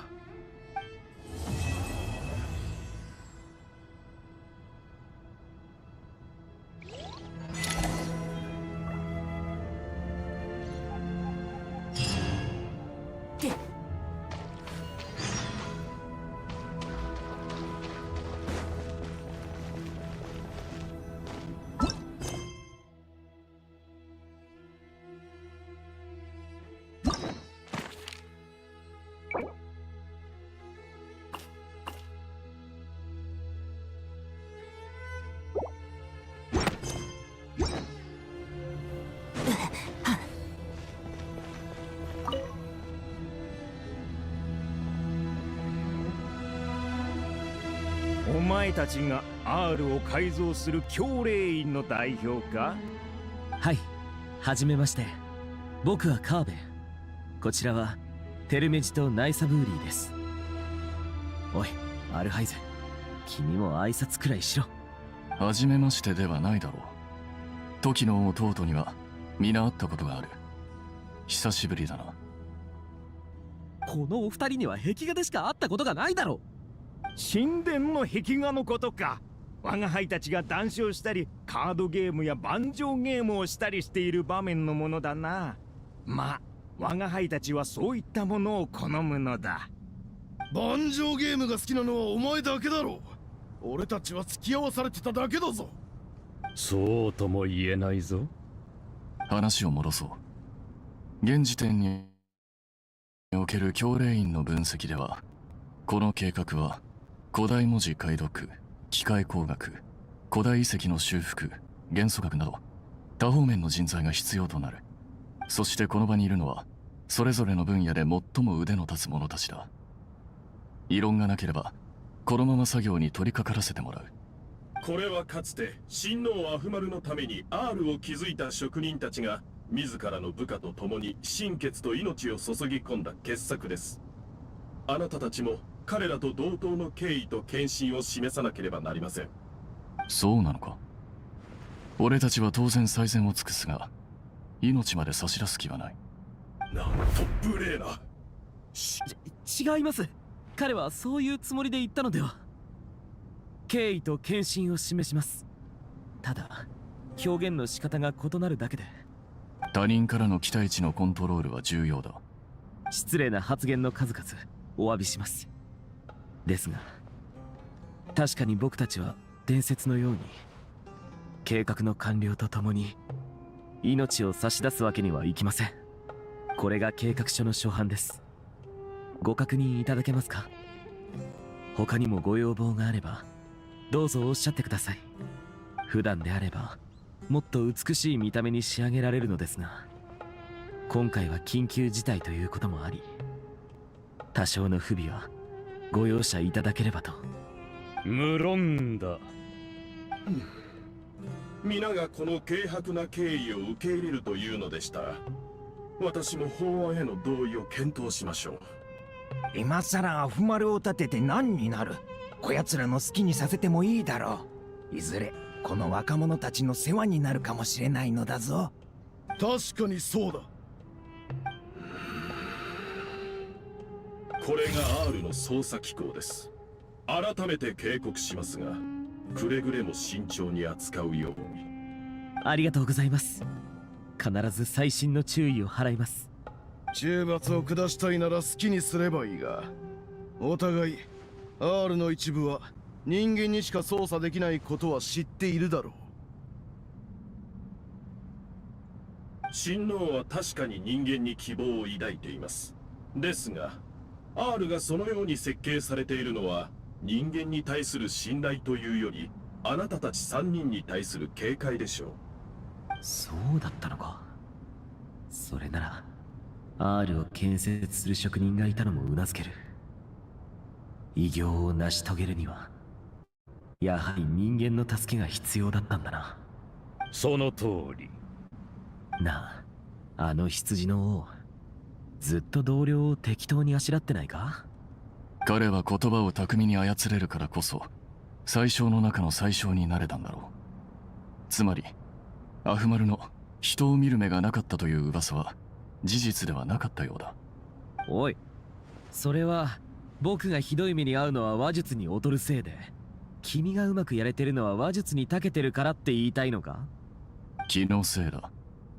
何でも自分に当てはめて考えようとするのは良い癖とは言えないな。君ってやつは、はあ、君と一緒に作業するとこうなるだろうとは思っていたさ。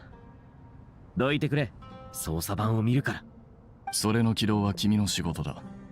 始めてくれ。各々計画書の手順に従い外部検証と準備を進めてほしい。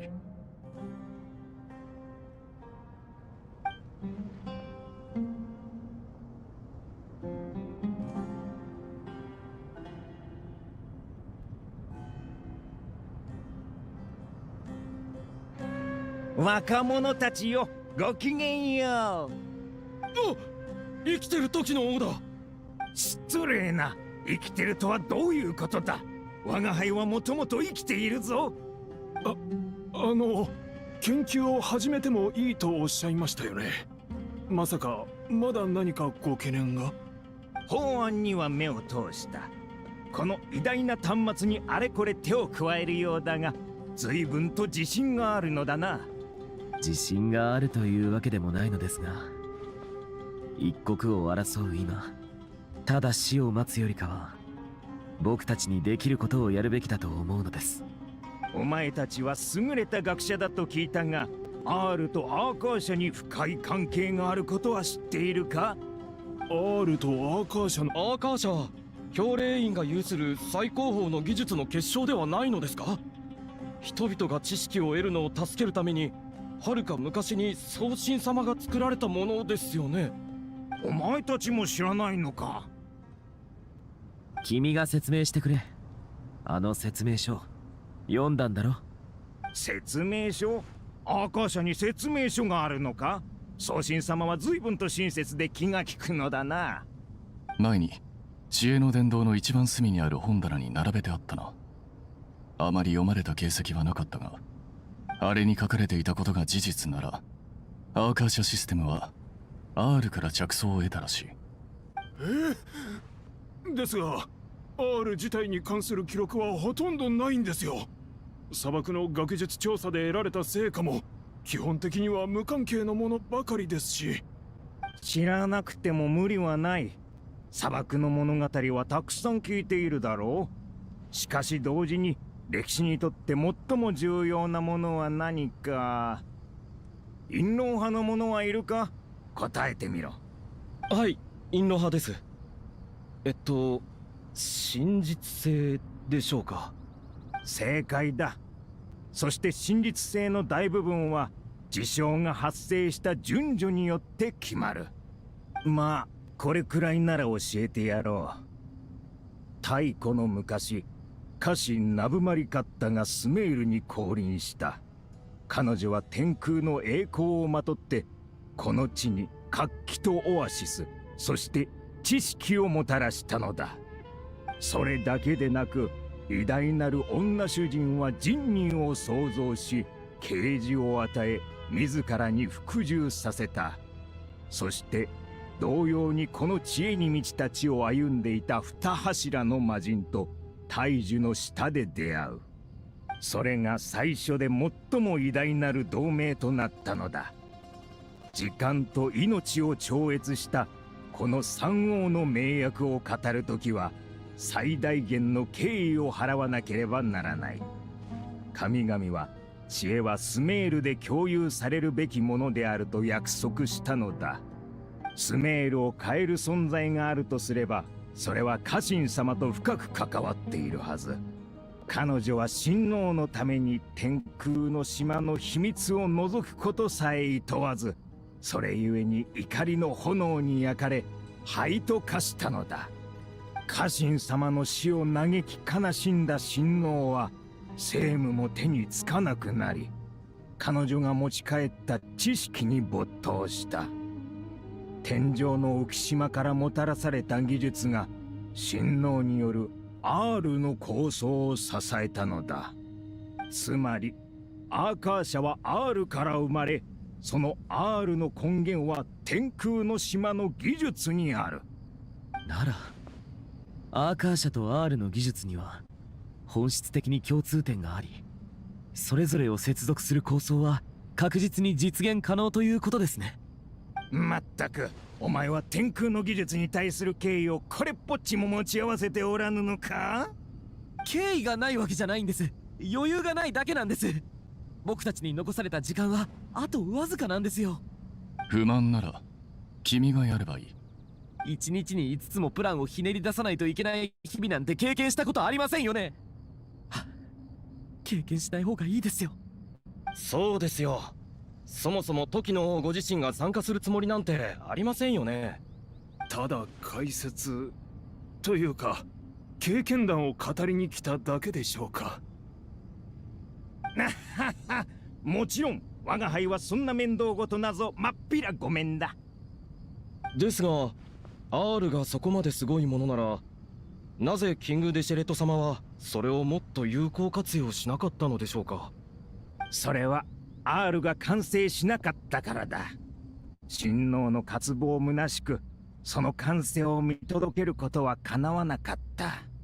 当初の親王の願いは世界に匹敵するものを創造することであり、その願いのために花の女主人は全てを捧げたのだ。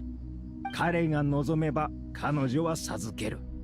知識はこうして世にもたらされた。親王はその勇気と犠牲に最も美しい墓碑を捧げられないことを最大の不義とした。知識と技術によって築かれ、犠牲と勇敢なる愛が刻まれた石踏みであれば、たとえ未完成であってもそれは大事に残されるべきであるのだ。親王は草の王にこう告げた。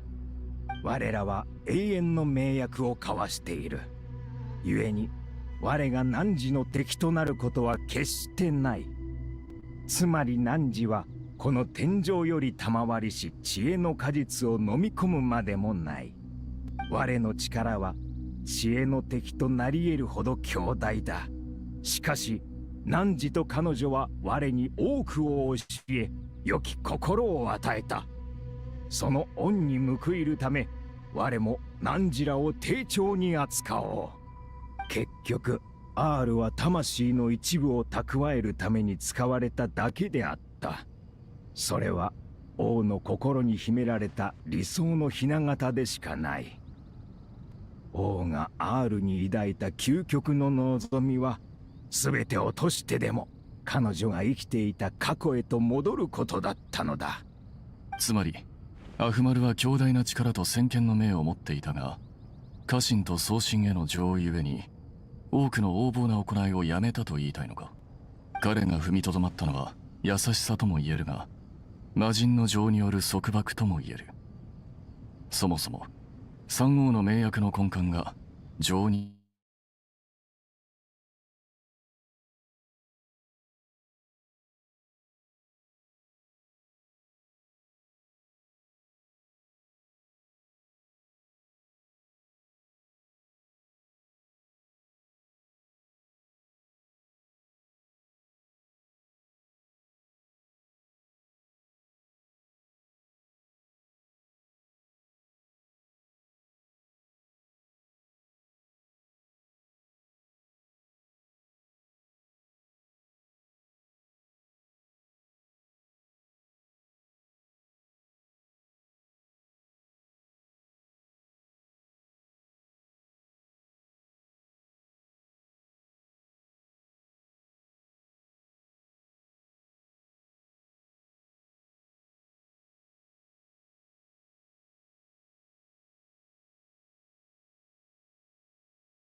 Sand detected, both on ground and airborne.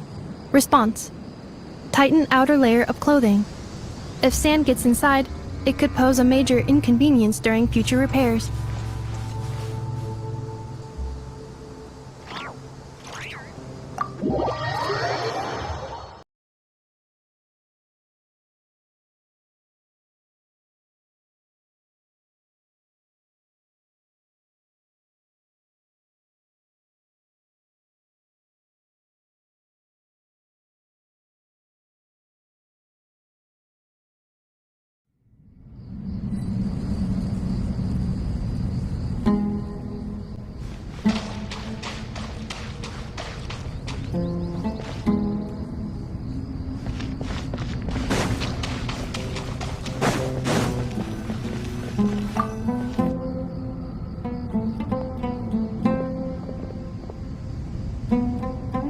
You must be the ones tasked by the Academia with renovating Aru?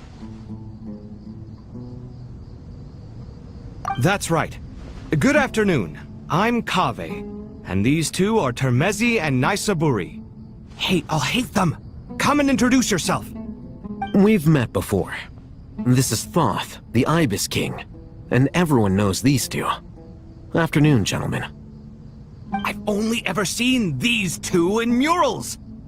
Ah, the paintings in the temple.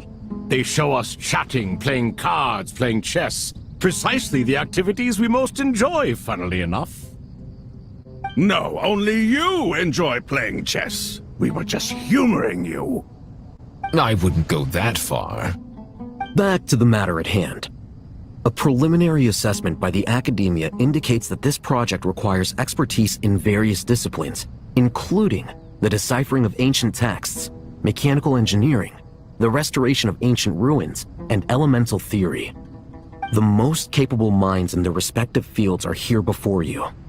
If there are no objections, we'd like to begin our work. The artisans who built Aru for Al-Ahmar gave their very lives to create this splendid work. Follow their example by giving your utmost devotion to this project. I didn't know that. We'll do our best, of course, but we certainly won't be sacrificing our lives. Such brazen words. Humans these days are a far cry from their ancestors. What little respect you show for King Deshret. No, that's not what he meant. Please, don't mind him. He shares your sentiments, just not your, penchant for hyperbole. Assuming that's what you were going for? I just think it's important to manage expectations. Forgive my lack of courtesy, but we simply can't sacrifice our lives to the gods on completion of the project like people in the legends of old. Here's a first draft of the project proposal for your perusal. Please let us know if you have any requests. Normally, I'd have made it look a lot more visually appealing, but we were really pressed for time on this occasion. I hope you'll forgive me if it's a little rough around the edges. Naturally. If my fellow ministers deem this meager display of respect sufficient, I suppose I can consider agreeing to their proposal. Why are you so preoccupied with the ostentatious displays of respect to Al-Ahmar? We should be trying to make things easy for them. You never know. We might have to rely on these young people to look after us in our old age. Exactly. This is Aru's mainframe. Be reminded to use it with great caution. We certainly will. Thank you for your assistance. You may attempt to lay out punishment should you so desire, though I'm afraid it would be futile. You and I both know that certain components of Aru can only be operated by humans. King Deshret always believed in humanity. Still, the reason that Aru's modules are designed that way is not so much because he trusted them, but more because he was wary of you. Is that true? No wonder human artisans helped to build Aru then. He actually required human assistance to create his greatest work. Naturally. Have you noticed that the Goat King keeps giving superficial responses? It's like he's just going through the motions and leaving the real debate to his colleagues. He understands the art of perfunctory speech. That's what earned him his position as the Minister of Ministers. It seems the rumors about King Deshret being a poor judge of character are baseless after all. Excuse me for being blunt, but it sounds suspiciously like you're putting yourself on a pedestal and mocking me. You're mistaken. And while there's nothing strictly wrong with making every conversation about yourself, it's not exactly a positive tendency either. You? Whatever. I knew it'd be like this working with you. All right, let me past. I need to look at this console. It's your job to activate it after all. Let's begin. Everyone, please proceed with the external checks and preparations as per the procedures outlined in the engineering plan.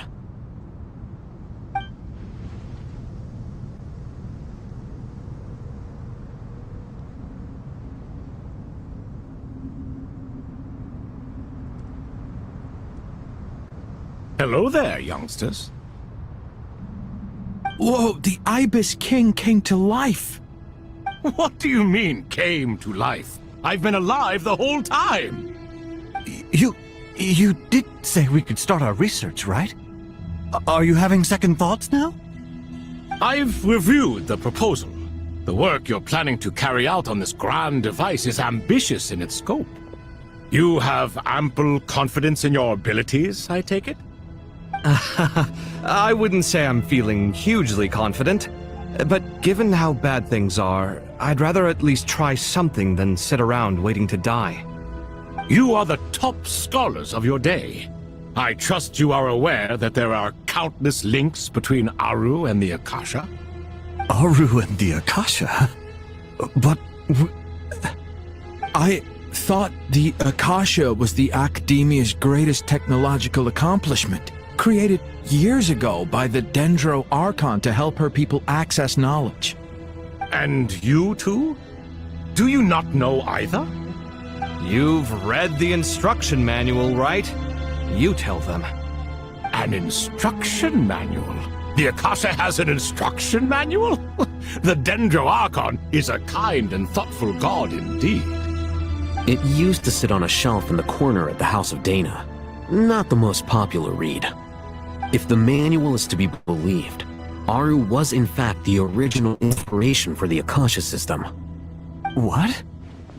But there are so few records about Aru anywhere. And practically none of these scientific expeditions into the desert had anything to do with it. Ah, but this is something you could not possibly have known. You may have heard many stories about the desert, but what is the most important aspect of history? Consider this a quiz. Anyone from Vahumana present? I'm from Vahumana. It's, well, veracity. Precisely. And a large part of veracity is the chronological order in which events occur. I may as well tell you. In the beginning, Nabu Malikata, the goddess of flowers, descended upon Sumeru. The glory of the heaven was within her. She brought life, oases, and knowledge to this land. Then she created the Jinn, enlightened them, and ordered them to serve her. Two other gods also walked upon this land where wisdom flowed in abundance, and the three met beneath the great green trees. It was the first and greatest alliance. We should speak with reverence of this covenant between the three, which transcended both time and life. For they promised that in Sumeru, wisdom would be shared with all. All the great changes in Sumeru's history began with the goddess of flowers. For King Deshret's sake, she pried into the secrets of Celestia, and for this was burned to ashes by the flames of wrath. So grieved was King Deshret by her passing, that he lost all interest in state affairs, and devoted himself instead to the knowledge that she had brought back. It was after learning of the technology from that floating island in the sky that he first conceived of Aru. And so, the Akasha was inspired by Aru, while the basis for Aru itself came from Celestia's technology. Well, if the two share a common technological origin, then connecting one system to the other is an entirely feasible idea. Unbelievable. Have you no reverence at all for celestial technology? No, I do, but there's no time for that. The schedule is too tight. Blame it on the deadline. Perhaps you could try coming up with our cutoff dates. You know what it's like having to turn around 5 different drafts in one day? I wouldn't wish it on my worst enemy. Yeah, also, Sir Ibis, King, you don't plan on getting directly involved at all, do you? Yes, well, you strike us more as having come to give a popular science lecture. Or, wait, does this count as more of a first-hand witness statement? Neither. Anyway, this sounds like far too... Still, if Aru is so powerful, why didn't King Deshret use it for more ambitious ends? Because it was never fully completed. King Deshret had grand plans, but he perished before they could come to fruition. In the beginning, his wish was to create something that could rival the very world itself. The flowers sacrificed everything for that ambition. What he desired, she bestowed, and thus was knowledge brought into the world. Her courage and sacrifice had to be honored with the most splendid of monuments, or King Deshret would surely have deemed it a grave injustice. And that monument, built from knowledge and technology, etched with a sacrificial and courageous love, even in its unfinished form, it deserves to be treasured. At that time, King Deshret said the following to the Lord of Dendro. Since we share an eternal covenant, I shall never be your enemy. Hence, the fruit of wisdom from the heavens is not to be devoured. Remember, it is not that I lack the power to become the enemy of wisdom. Yet you and she have taught me much and shown me kindness. For this, I cherish you both. In the end, Aru was only used to store a portion of the souls. It was but a primitive form of the masterwork the king had envisaged. His final hope for Aru was to return to the past, when she yet lived. So the point you're making is, King Deshret was both powerful and ambitious, and he only ceased his imperious ways out of affection for the goddess of flowers and the Dendro Archon. You could see this as an act of mercy, but you could also see it as the sentiments that lay between these three gods placing constraints on him. This was, after all, the foundation of the alliance between them. This explains why Aru was both a prison and a monument, and why the answer to the 3 questions was time. You have to be careful who you get involved with, or you invite all manner of misfortune. This is as true for gods as it is for humans. Love is the same. It is both a prison and a monument. All right, let us pause the story here for now. Seeing as you've been so diligent, I'll offer a little help. Who's in charge again? Is it you two? Ah, yes, me and him. Now then, close your eyes. Wisdom hides in the space between the tangible and the intangible. It is to convey the incommunicable through the simplest of mediums. By the power of King Deshret, I shall grant you a glimpse into the unseen secrets that lie at the threshold of existence.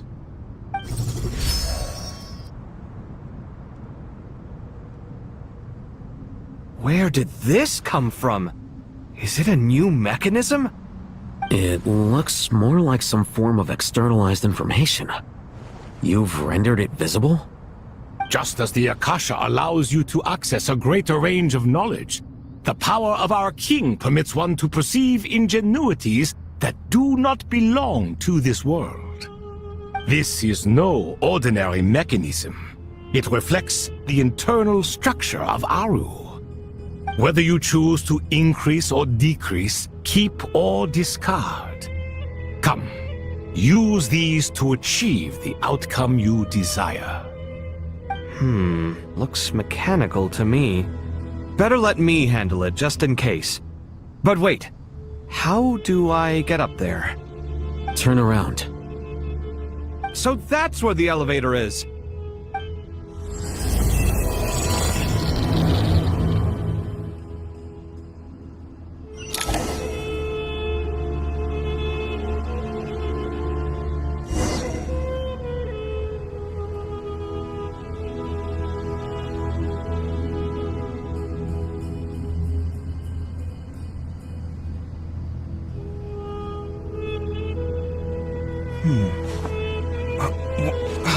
Where's my key?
Obelisks were used to record important information in the ancient desert civilization. Hey, Al-Haytham, there's some writing here I'll need you to decipher. I've sent it to your screen. Do you see it? Got it. It's a little blurry, but I should manage. Take a look and tell me what it says. Oh, and I'll send any other similar text directly to you from now on. Let's start with this one. It's a variant of an older script. Herein lie verses written for the Yellow Sands. Looks like cultural information from the age of King Deshret. If so, I suggest you delete it. Words thrown together merely for fun. I had no idea Aru kept a record of this. Well, as long as you're certain that this is strictly private information, that's fine. It is unimportant. All right, well, I guess I'll start now.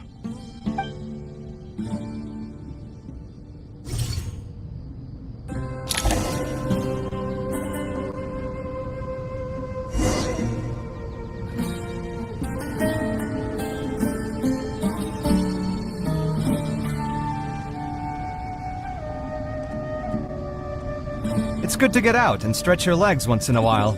People aren't made to stay cooped up inside all the time.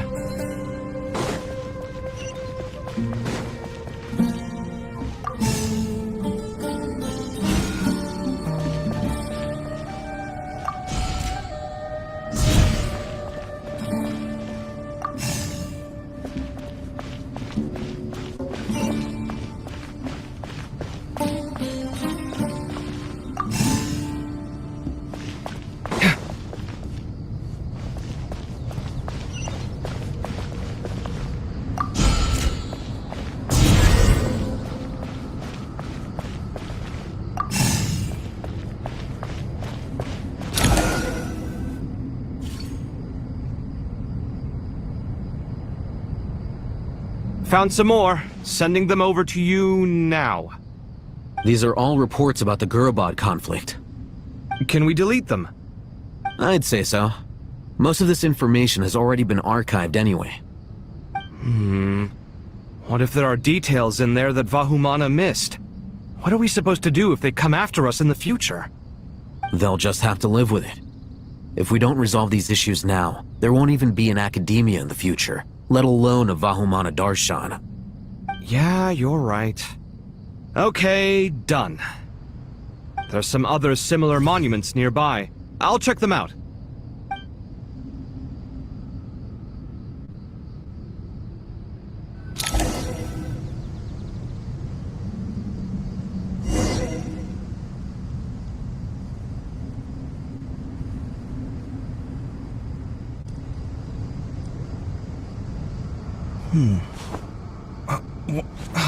Where's my key?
My latest design's getting there, but there's still room for improvement. Better make my finishing touches before the deadline creeps up.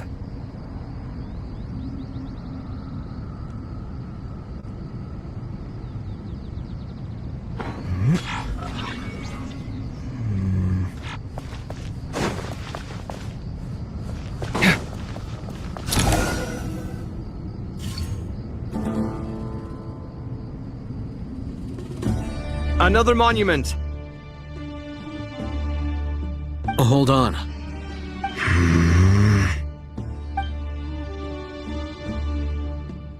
You're still reading it? How long is it? It records the development and governance of the Oasis civilization. Most of it concerns the Jinn, but it also contains records left by the artisans who built Aru. Is it important? Some of it. There was no way for me to read the whole thing in its entirety, so I had to rely on my intuition to pick the parts worth keeping. What about the artisans' records? What do they mention? They're speculations, mostly. For instance, they were wondering how to protect themselves if King Deshret decided to silence them after the construction of Aru was complete. Sounds like pure mythology to me. Surely that kind of thing didn't really happen. The records do emphasize that this was merely their conjecture based on various myths. Still, the artisans did leave details of their plans to survive, including blueprints for their escape route. Even that got recorded? Okay, well, I'll make a copy of this first before I delete it. Is that truly necessary? You won't be needing those. No, the blueprints are important. I want to keep them as a memento.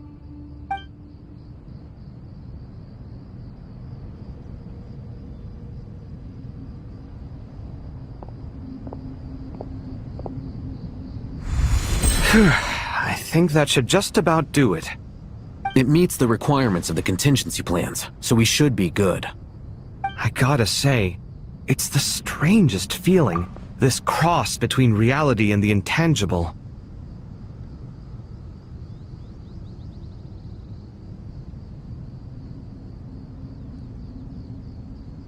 It's like drifting between life and death, or in and out of a dream, using my own hands to manipulate illusions that are forever out of reach.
Chasing dreams in the most literal sense. Definitely a novel experience. What happens if my spirit just floats away? That won't happen. Anyway, I wouldn't celebrate just yet if I were you. There's likely to be a phase 2 of this project. All right. I'd better keep my wits about me then.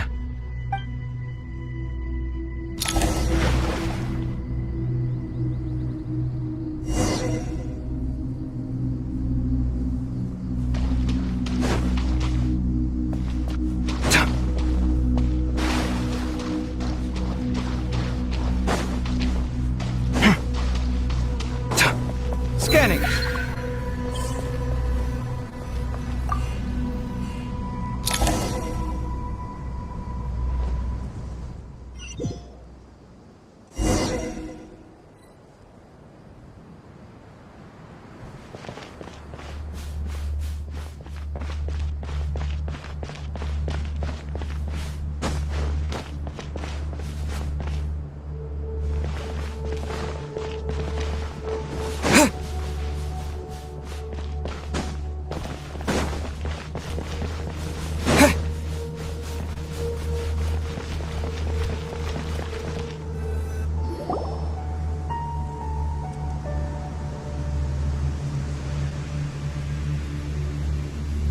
Traveler from afar, do you worry for the fate of Sumeru as well? Whoa! It's so big the Crocodile King! Greetings, Crocodile King. Please be at ease. I'm just here to chat with you about Lesser Lord Kusanali. Sounds like you really care about her. Yes, although to be exact, it is a mixture of both concern and curiosity that I feel. Speaking of Nihida, Paimon was wondering how she's doing. Wait a moment.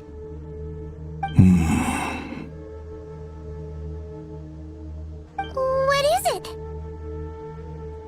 I tried calling out to a pep, but there was no response. This can only mean that she is focusing all her energy on taking care of Lesser Lord Kusanali. All the gods who served King Deshret seemed super surprised to hear that a pep agreed to help Nihida. Guessing she made a bad impression on you or something. Are you aware of the history between her and our king?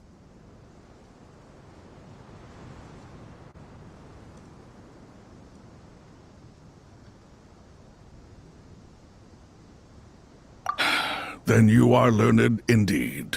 I'm glad to know that Sumeru has the support of someone like you.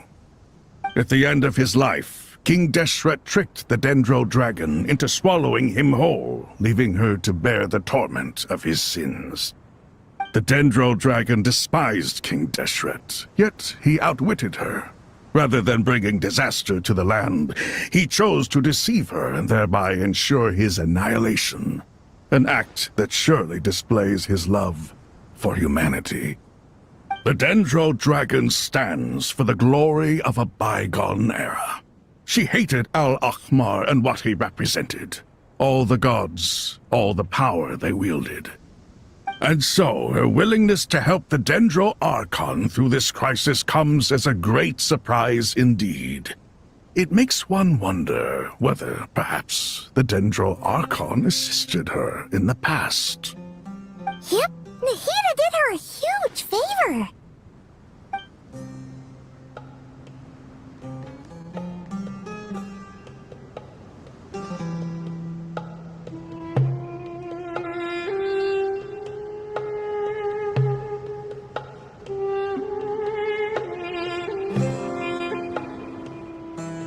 So Lesser Lord Kusanali put an end to the Dendro Dragon's many long... As much as she loathes the Seven, a pet knows kindness when she sees it. No wonder she was willing to make an exception. Yeah, that's the sense we got from dealing with her too. She is not incapable of coexisting with other living things. Rather, she actively chooses to avoid coexistence. And this despite the fact that she symbolizes life itself. How ironic. All of this being said, I wouldn't expect too much from her if I were you. Nothing will change her hatred towards humanity and gods. We'll keep that in mind. Anyway, how much longer do you think Nahida needs to stay with the Pep?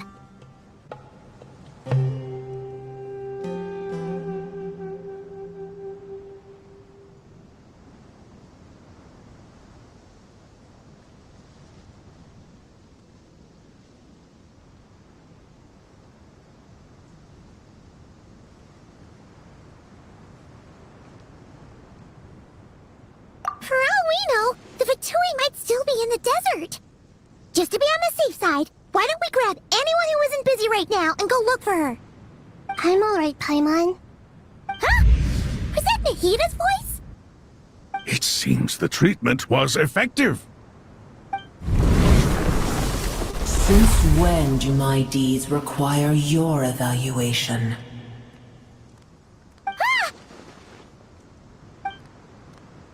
Here will do just fine. I had no intention of taking you any further. One ought not expect greater generosity than they have earned. You always hide your kindness away like an oasis within a sandstorm. Only those who make it through the swirling winds can know just how beautiful that oasis is, and how much hope it brings.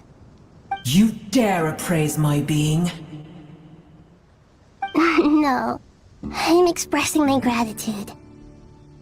I want to thank you for sharing your precious life force with me.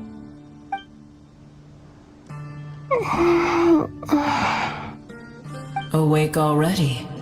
You are more resilient than I thought. Pep. I feel much better. Thank you. Gods and their gratitude mean little to me.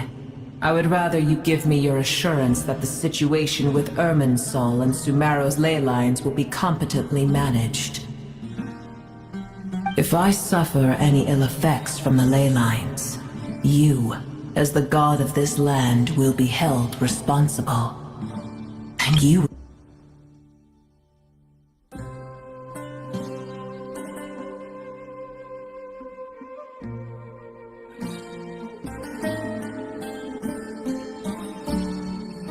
Here will do just fine. I had no intention of taking you any further. One ought not expect greater generosity than they have earned. You always hide your kindness away like an oasis within a sandstorm. Only those who make it through the swirling winds can know just how beautiful that oasis is, and how much hope it brings. I understand what you require, but I would assume this task even if you did not demand it. Sumeru is my responsibility. I must resume my duties as soon as possible. A farcical notion. God of Sumeru, I hope you realize how unextraordinary your strength is. I And yet, maybe it is precisely what defines me. A god of wisdom is not meant to rule by force. Then hold steady. We go forth. Well, I'll be. Is that a pep? Do my eyes deceive me? Of all places, the Dendro Dragon has decided to visit the mausoleum of King Deshret? I see that after all this time, El Ahmar's menagerie of ministers remain as vile as ever. It's a pleasure, Dendro Dragon. Had you arrived but a little sooner, you might have attended a meeting of the Seven Pillars. What a nauseating thought. You are not the first insects I have had the displeasure of dealing with today. A swarm of them tugged on my tail on my way over. Goodness knows what hovels they crawled from. Why do all the creatures of this world remain so lowly after all this time? What did you do with them? I cast them away. What would you have me do? Keep them as trinkets? Boer, this is where we shall part ways. Then I wish you peace as— It matters not to me. Simply refrain from bothering me again.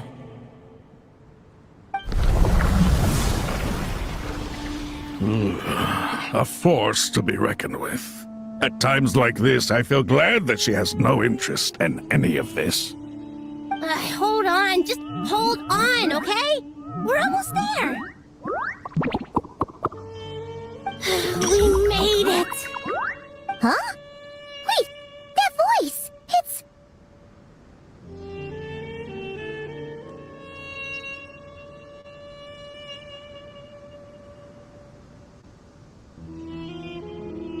Uh-oh! I'm gonna fall!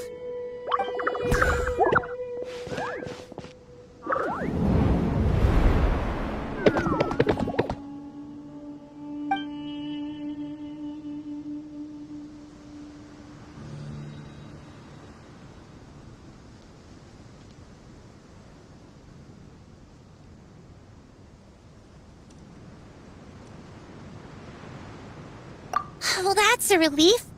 A pair of safe hands indeed. The Dendro Archon's familiars.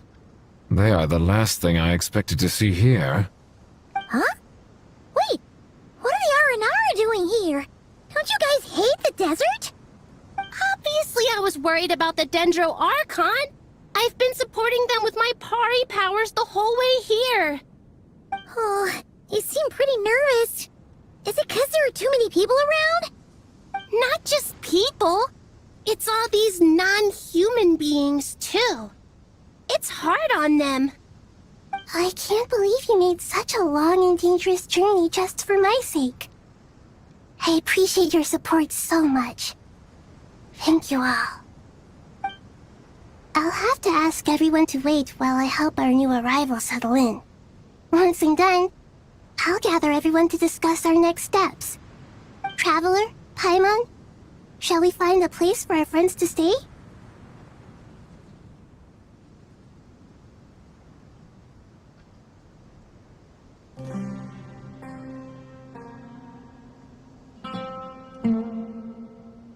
Awesome! Let's go!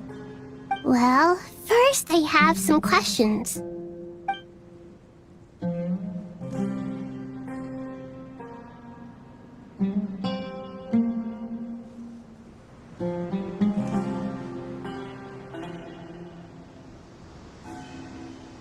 Okay, I think that covers everything. Thank you. We can get going now.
everyone. It's only us.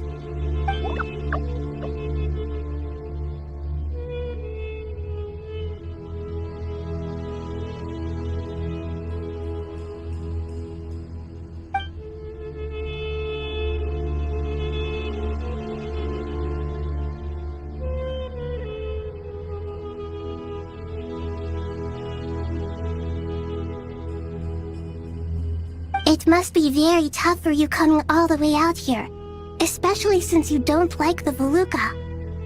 Is everyone back in Vanarana doing well?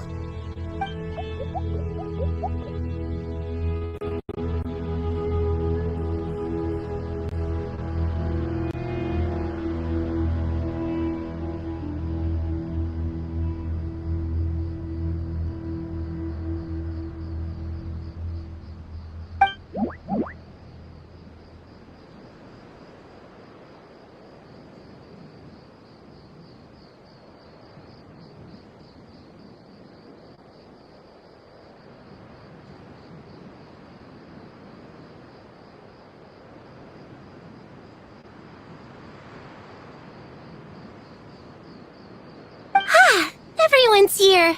Good. Are you okay? You look like you were about to pass out back there. And you're forgetting who I am. Don't underestimate me.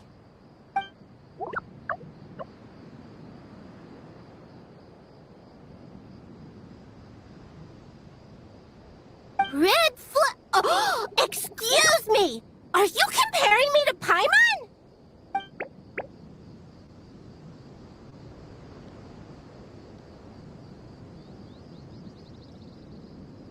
I suppose everyone is gathered here because of me. As we can see, the situation is critical, and everyone is very busy with their various tasks, so...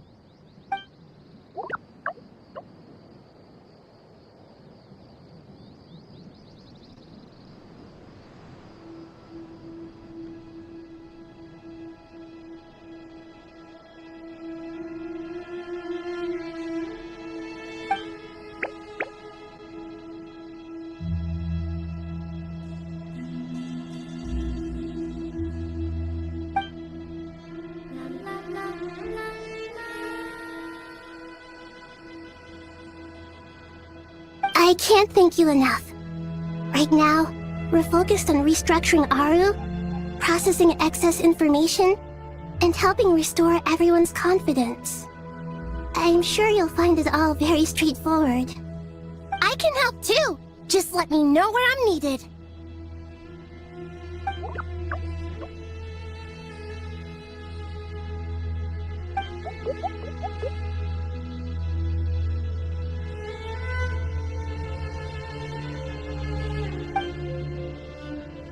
Up to no good.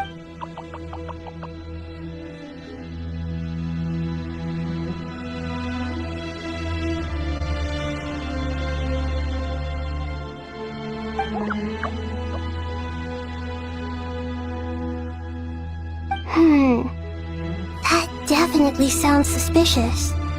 Traveler, Paimon, I have other work to attend to here that needs to take priority. Could I trouble you to investigate the situation Arabalika spoke of? No problem. Leave it to us. Thank you. I'm counting on you.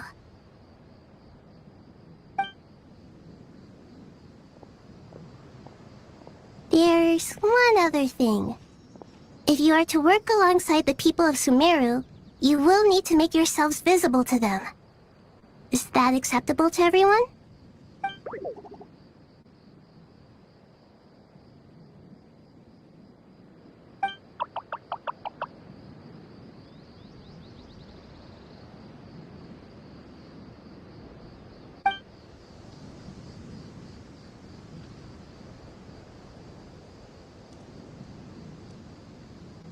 There's nothing to fear. No one here will hurt you. But if you do feel afraid, don't worry. Just call my name and I'll be there.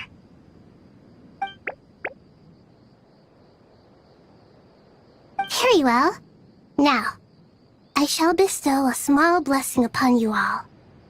Whenever people see you and interact with you, From the moment their gaze meets yours, they will experience the most beautiful of dreams.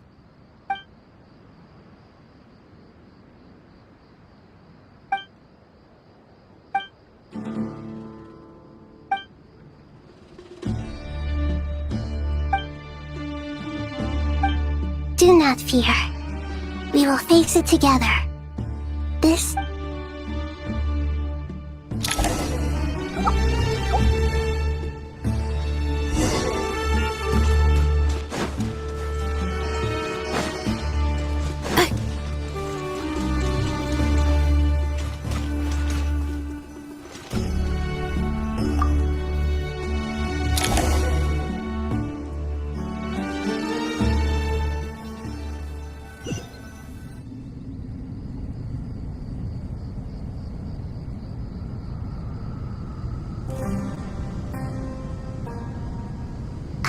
Everyone's here. Wonderful. Dendro Archon, you're back. Are you recovering all right? You mustn't push yourself too hard. I'm doing very well. Thank you for your concern.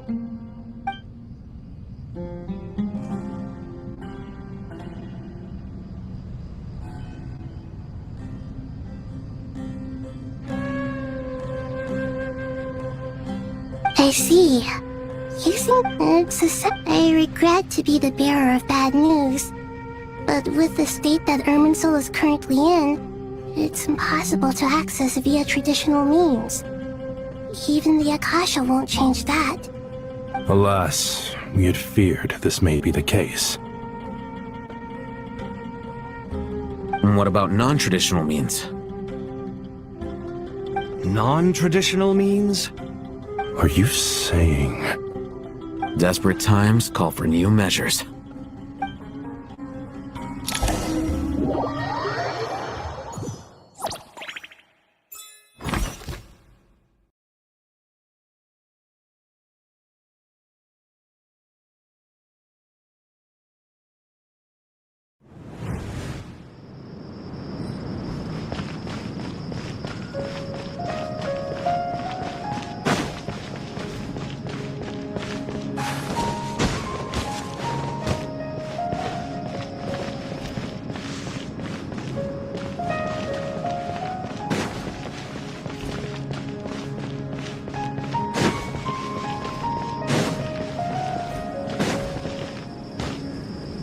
Time to ignite!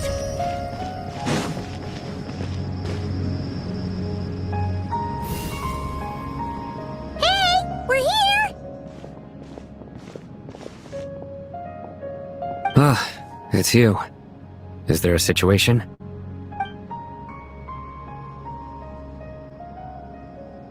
The Aranara have good intuition when it comes to people. In other words, there may well be a traitor among us. Given everything that's going on, I'd be more surprised if there wasn't. Miss Nefer, as a professional intelligence broker, I trust you have a solution? Not one that I'm willing to volunteer. What's in it for me? Let's say I'll treat this as a pilot project aimed at expanding your intelligence operations. Whatever business you're in, an avenue to demonstrate your abilities could never hurt. I like the sound of that. Glad we're on the same page. Given that you rarely set foot in Sumeru, practically no one at Caravan Rebot knows who you are. I take it you've read the files on everyone in the area? Yes. I also skimmed the list of evacuees, and am more or less up to date on where everyone stands. Any initial suspects? Limiting the scopes to males whose recent activity could be viewed as suspicious. I've identified 3 names. The Aranara saw 2 people talking, but currently we only have 1 suspect. The other person was probably just a messenger, and in all likelihood has already left Caravan Rebot. Everyone is heading for the desert per the evacuation order. Anyone willing to turn back at this stage is almost certainly with the Fatui. There's no way it was a spur-of-the-moment decision to act at a time like this. This spy must have been planted long ago. We need to smoke him out from wherever he's hiding. Sounds like you have the beginnings of a plan.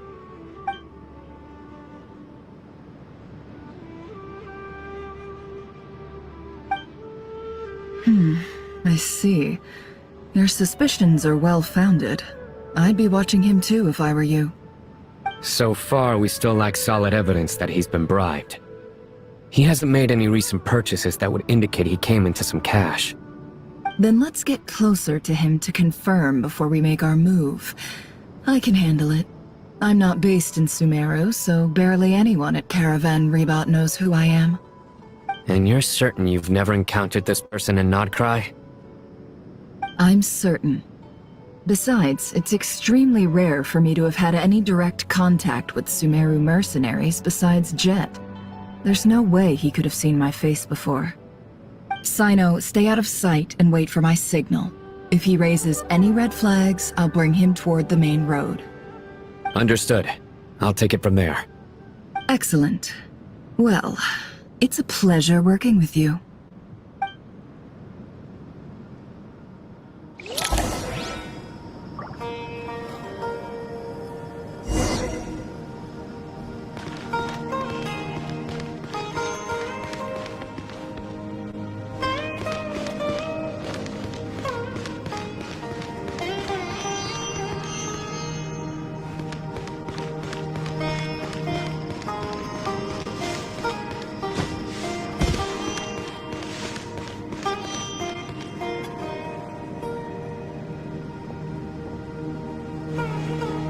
Darker skin, scars, frequents the desert and has ample combat experience.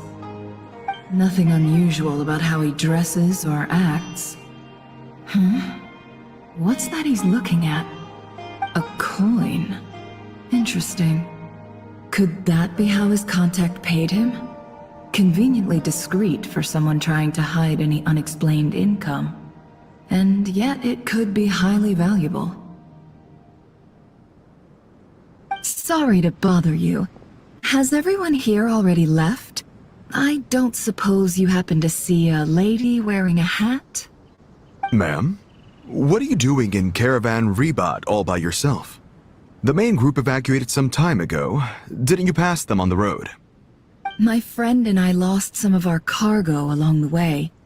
I didn't want to miss out on potential business, so I told her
Sunlight index is currently optimal, suitable for drying clothes, cleaning outdoor environments, or alternatively,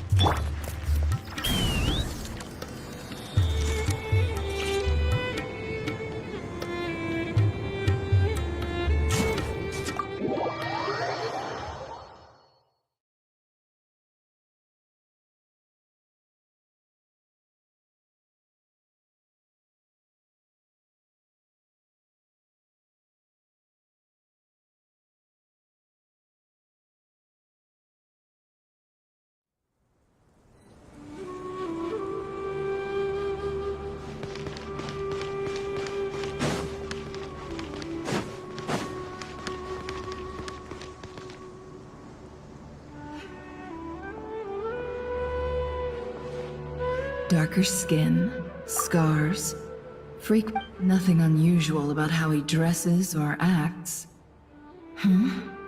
What's that he's looking at? A coin. Interesting. Could that be how his contact paid him? Conveniently discreet for someone trying to hide any unexplained income. And yet it could be highly valuable. Sorry to bother you. Has everyone here already left? I don't suppose you happen to see a lady wearing a hat? Ma'am? What are you doing in Caravan Rebot all by yourself? The main group evacuated some time ago. Didn't you pass them on the road? My friend and I lost some of our cargo along the way. I didn't want to miss out on potential business, so I told her to go on ahead and meet the client while I retraced our steps. I didn't think it would be so late by the time I found it. And then there was a terrible sandstorm. I guess I must have taken a wrong turn, because I didn't see any large groups on my way here. Forgive me for asking, but just to be on the safe side, could you describe this friend of yours? Sure. She has blonde hair, and she was wearing a hat and a white dress. You'd definitely know if you'd seen her. Yes, I think that does ring a bell. Ah, my apologies. During this exceptional time, the Corps of 30 are under orders to be extra cautious when dealing with unknown people, whoever they might be. I understand. Well, sir... Hey, wait! They left a good while ago now. You'll never catch up with them on your own. Why don't I give you a ride? I'm here to collect the last few people anyway. We have plenty of carts, so one more won't be a problem. That would be amazing. Traveling with a group will be much safer. I'll have to pay you for your trouble. Hey, let's not worry about the money for now. Wait here a moment. Once I'm done packing up, I'll take you to join the rest of the group. All right, thanks. Let me know if you need a hand carrying anything. No need for that. I'm strong enough for both of us. Okay. Well, I wish there was some way I could repay you. Guess it's my lucky day, running into someone who knows what they're doing here. You might have just saved my life, you know? You're not wrong there. I mean, what kind of cargo is so important that it's worth risking your life to get back? I hope for your sake that it's priceless. Actually, I suppose I can tell you, since you've been such a big help. But be sure to keep it to yourself, or we could both be in big trouble. Oh, really? Sounds mysterious. We're in the antiques business. You understand? Some of our goods aren't acquired through the most legitimate means. We have to be very discreet when we're selling them. That's why I had to go looking for the missing cargo alone. Ah, no wonder. Well, ma'am, in that case, it turns out that maybe there is something you could do for me. I'm all ears. But to be clear, our commission isn't cheap. Think carefully before you ask. We don't want to ruin our relationship before we even hit the road. I'm sure that won't be a problem. My issue is, I have something that's a little difficult to sell on as well. take a look at this.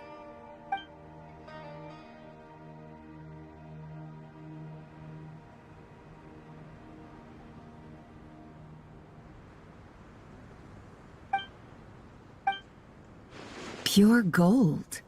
That's quite something. How'd you come across it? Dig it out of some ancient tomb? If you look hard enough, there are many treasures to be found in the mausoleum of King Deshret. It has no distinct Snezhnayan markings. That'll be why he's going with that story. And he clearly doesn't want to arouse suspicion, so he's on the lookout for an opportunity to make a quiet trade. Surely you have an existing business partner. Won't they take it off your hands? I hope I won't be attracting the wrath of my competitors by helping you sell this. The shop I used to work with is having cash flow issues at the moment after losing some money. I'm under enough pressure as it is without having to deal with them. On the off chance anything went wrong, I'd never get my money back. I understand. Gold is the last thing that traders with cash flow problems want to see. Well, in that case, I think we can work something out. As it happens, I'm just about done packing. Shall we make a move? Sure. Let's walk and talk. This evacuation was a huge operation. They needed a few people to stay behind and tie up loose ends. And I ended up being one of them. You're lucky you ran into us in time. I certainly am. I don't know how this happened. One thing led to another, and look how it ended up. I just hope our client doesn't get spooked and cancel their order. Fingers crossed. But either way, life goes on, and we all have to make a living somehow.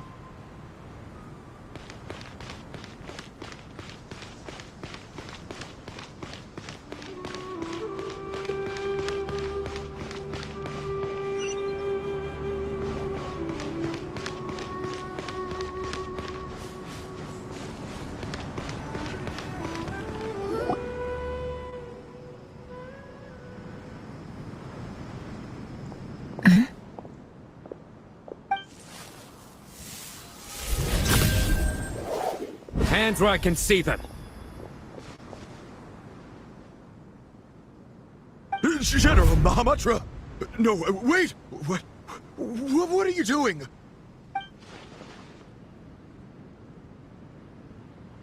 This is the coin? Good. Sadly, you won't have the chance to spend it. Nicely done. Looks like Sumeru's Matra are a well-oiled machine nowadays. Unmarked gold coins are quite difficult to trace. Thanks to you, we have secured the evidence. Here's what's gonna happen.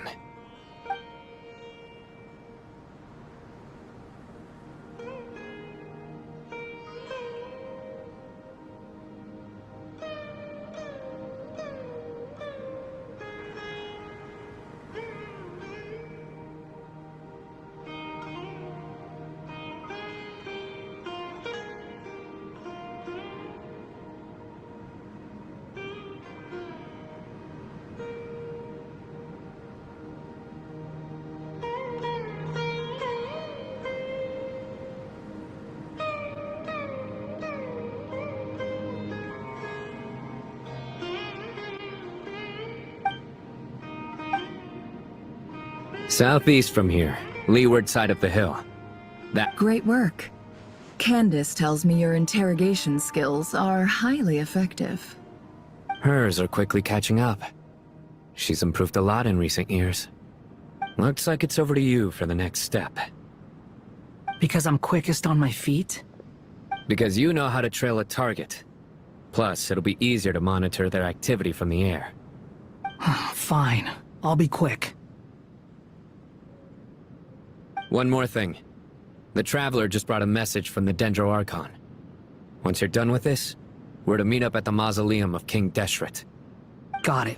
Will do. Are you sure you'll be okay on your own? Gee, I don't know. Maybe you should come with me. Okay. Then Paimon's coming with you. Really? You do know this is a stealth operation, right? Meaning, you have to be quiet? Paimon, are you sure about this? Well, Paimon at least wants to give it a shot.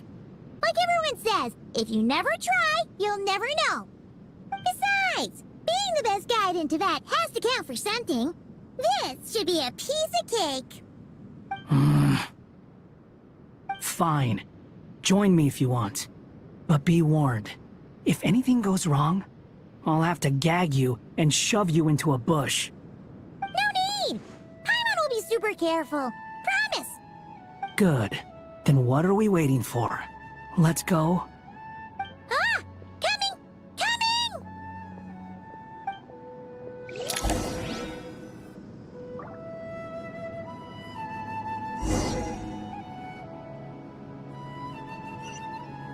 The wind rises.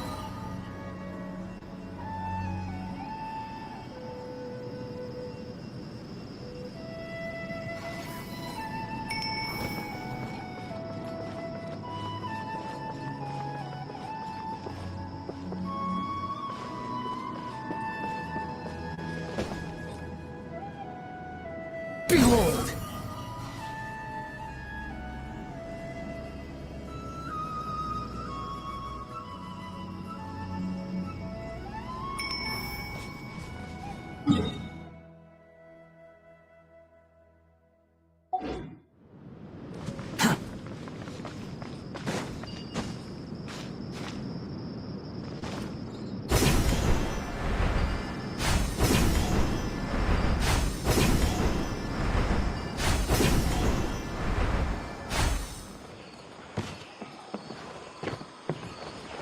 The wind rises.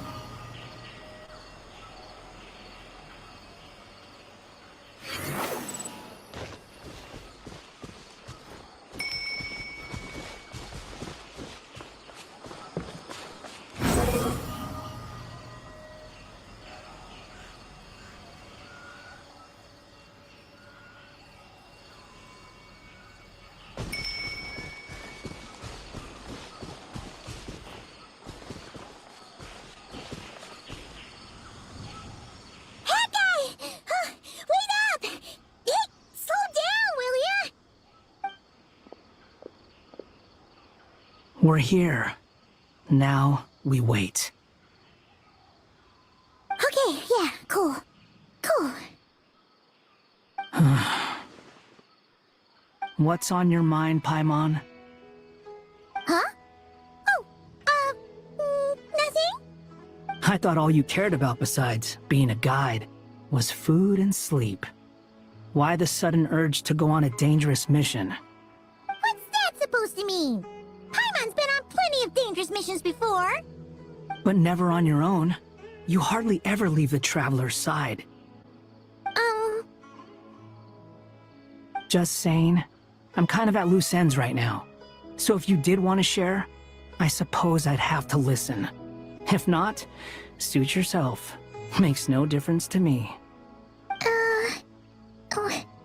Hat guy? Do you think Paimon is useless? What?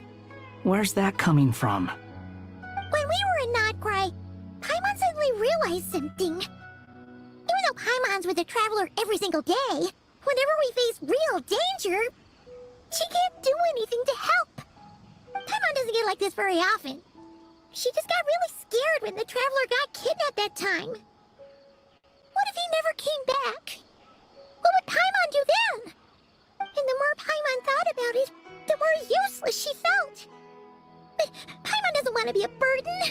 Paimon wants to be a friend who's actually useful. Does that make any sense? You know, that feeling of just being completely useless and... Oh, Paimon probably sounds so ridiculous right now. You asked the right person. Boy, do I know that feeling. Oh, that guy. I'm not gonna try and encourage you. What I will say is this. When you start doubting yourself, you have two choices. Give up, or change. You have to make the decision to move forward. Otherwise, no amount of consultation from other people is gonna help you. So ask yourself, what do you want? To get stronger? To learn more? Whatever it is, go do it. You won't have any regrets if you can at least say that you tried. Oh, all right. Something's not right. Shouldn't they be here by now? Paimon, is it just me? Or is it a little too quiet around here? Should Paimon take a look? We'll give it another hour. If nothing happens, we head back. Okay.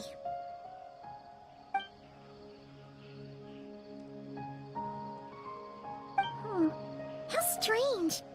We've been here for ages. Where the heck are they? Have we been stood up? What is it? Did you think of something? Something feels off about this whole situation, but I can't quite explain why. We know for sure that the guy Sinocot had something set up. Yet somehow his contact is a no-show.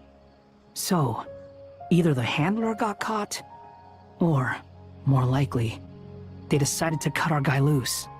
But how would they know to do that? Wouldn't they at least send someone here to check things out? That's the problem. They couldn't possibly know what's happening here. Unless... This feels all too familiar. Come on, let's head back.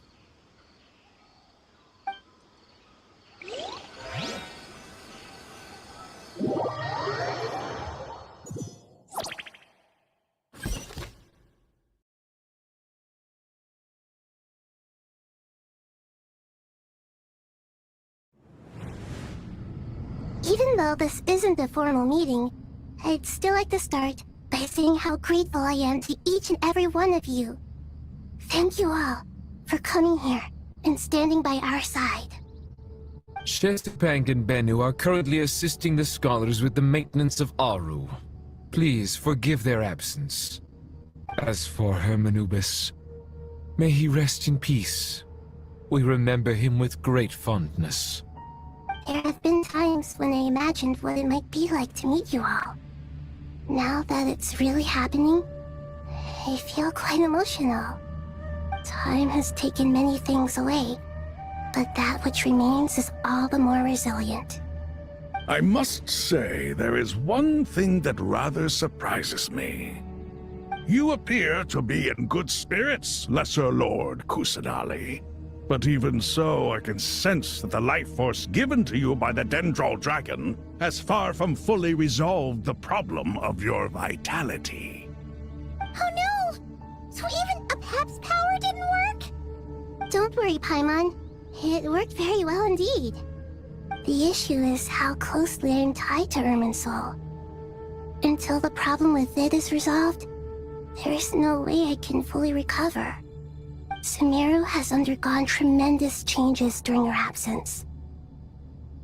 When gods pass away, inevitably, people's faith in them grows weaker. You must have sensed it already. Your power is not what it once was. Regrettably, this is true. I too have grown weaker due to the effects of Irminsul. Right now, we're all in quite a sorry state. Then what do you suggest? We take all the help we can get. Sumeru is our shared home.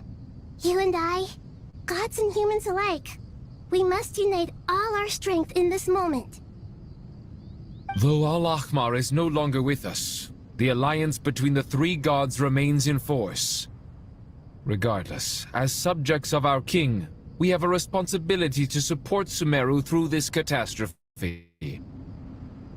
Not to mention that it was the people of Sumeru who released us from this prison of Aru. Times have changed, and the people of today possess greater wisdom than those of the past. You really know how to give a rousing speech, Koti. Now then, let us learn more about your plan. The brightest minds of the Sumeru Academia are busy opening and renovating Aru. They claim it has something to do with Irminsul? Correct. Irminsul has existed in Tevat since the very beginning. But during the Age of the Dragons, it did not possess the significance it holds today. After the Heavenly Principles arrived, the power of the Light Realm was divided into elemental energy, and Irminsul was refashioned as a device that records and preserves all information. Since then, everything in this world has been inextricably linked to it. As the Dendro Archon, I have a duty to protect Irminsul. To Sumeru, it is both a national treasure and undeniably a major threat. Tevat has seen many upheavals in the last few years. The most recent of these was a major crisis in Notcry, which forced Sumeru to be even more vigilant than usual. I made sure to monitor all the pathways through which an outsider could potentially transmit themselves into Irminsul. But despite my efforts, a major problem still arose within. I still believe that someone has actively invaded Irminsul. But rather than taking any of the pathways I referred to, the intruder chose instead to utilize the most direct route, and the only one that cannot be protected against, by entering Irminsul through death. I see what you mean. You cannot simply stop all deceased souls from returning to the ley lines because of a potential invasion that could occur at any time. That's right. As important as it is to guard against external threats, I couldn't allow myself to stop the souls of the departed from finding peace. Please, understand how difficult this predicament was for the Dendro Archon. Defense has never been an easy task. After Irminsul was invaded, my authority was quickly restricted. Soon after that, the tree began denying access to any connections. I'm sure you feel responsible, but you are not to blame. No one can predict every possible disaster. There will always be trials and tribulations for the world to endure. But the people of Sumeru should not have to endure this. We must find a way to break through the lockdown and connect to Irminsul. And this is why you need Aru. Yes.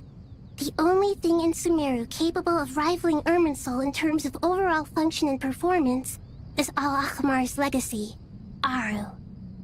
All I managed to do before falling into a coma was make some minor adjustments to Irminsul. Using Aru is a last resort, and a move that comes with enormous risks. The Scholar's initial plan was to borrow Aru's power to reboot the Akasha, then use the Akasha to connect to Irminsul and investigate. Unfortunately, Irminsul has suffered far greater damage than they first thought, rendering that plan futile.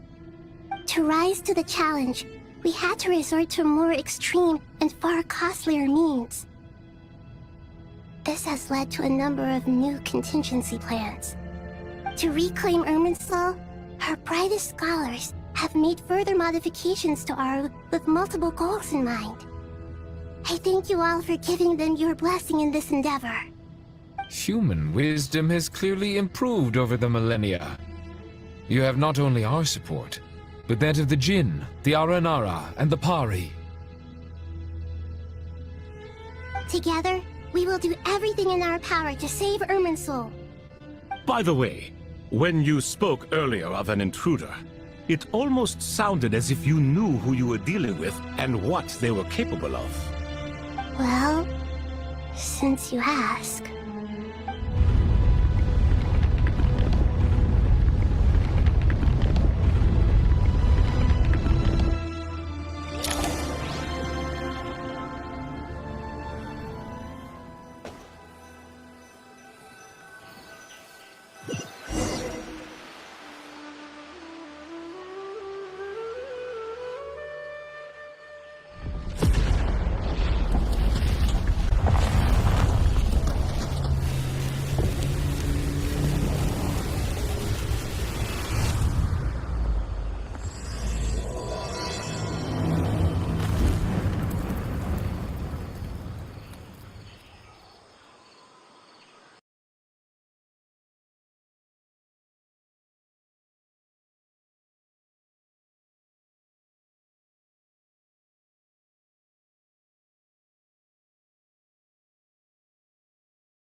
Sand detected, both on ground and airborne. Response. Tighten outer layer of clothing.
Master Tainari!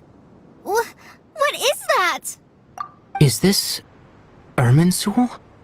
How did this happen? What's going on inside?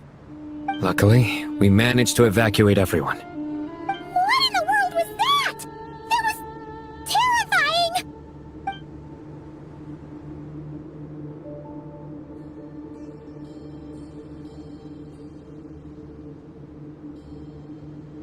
Oh my.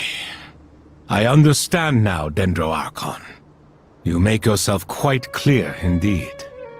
Not once over the millennia has Irminsul been so terribly afflicted as this.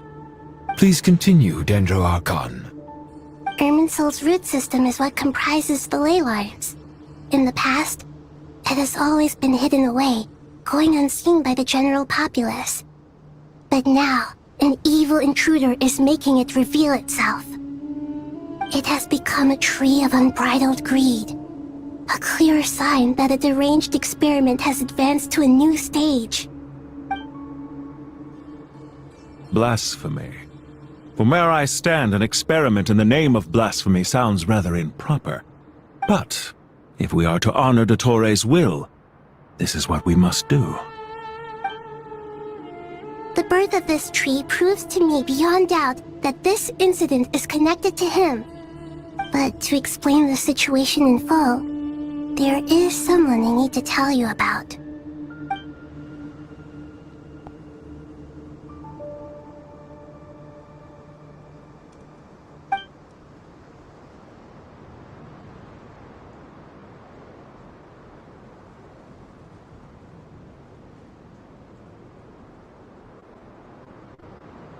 Zandik. So it was him. I saw him in the desert once. A man of supreme arrogance. But didn't Dottore die and not cry? How is he still able to do all this? He must still have loyal followers amongst the Fatui. Even so, I'm still unclear as to how he has been able to wield such a profound influence over Irminsul. I can confirm that Fatui forces have arrived in Sumeru City. Furthermore, Irminsul seems to be undergoing some kind of mutation. Evil branches are beginning to grow. Things that do not belong to this world are slowly but surely materializing. Sorry, I couldn't think of any other word to describe it. They don't seem to be fully formed physical entities yet, after all. But they are gradually becoming real. A baleful tree, climbing up into the heavens. Speaking of Dottore, I have some information on that front as well.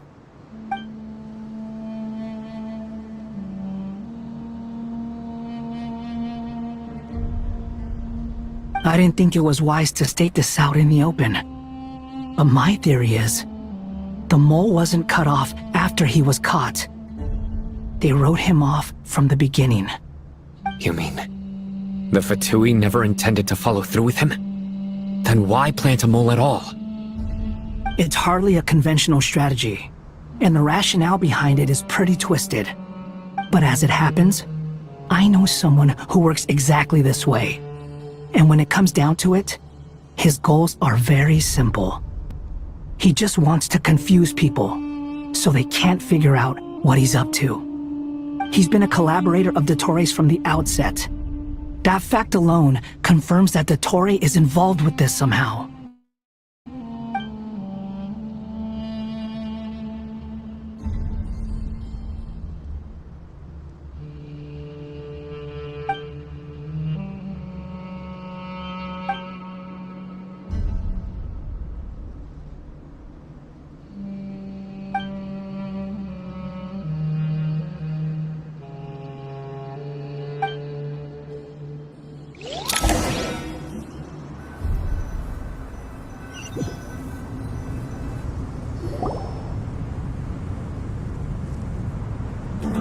There is still much to be done.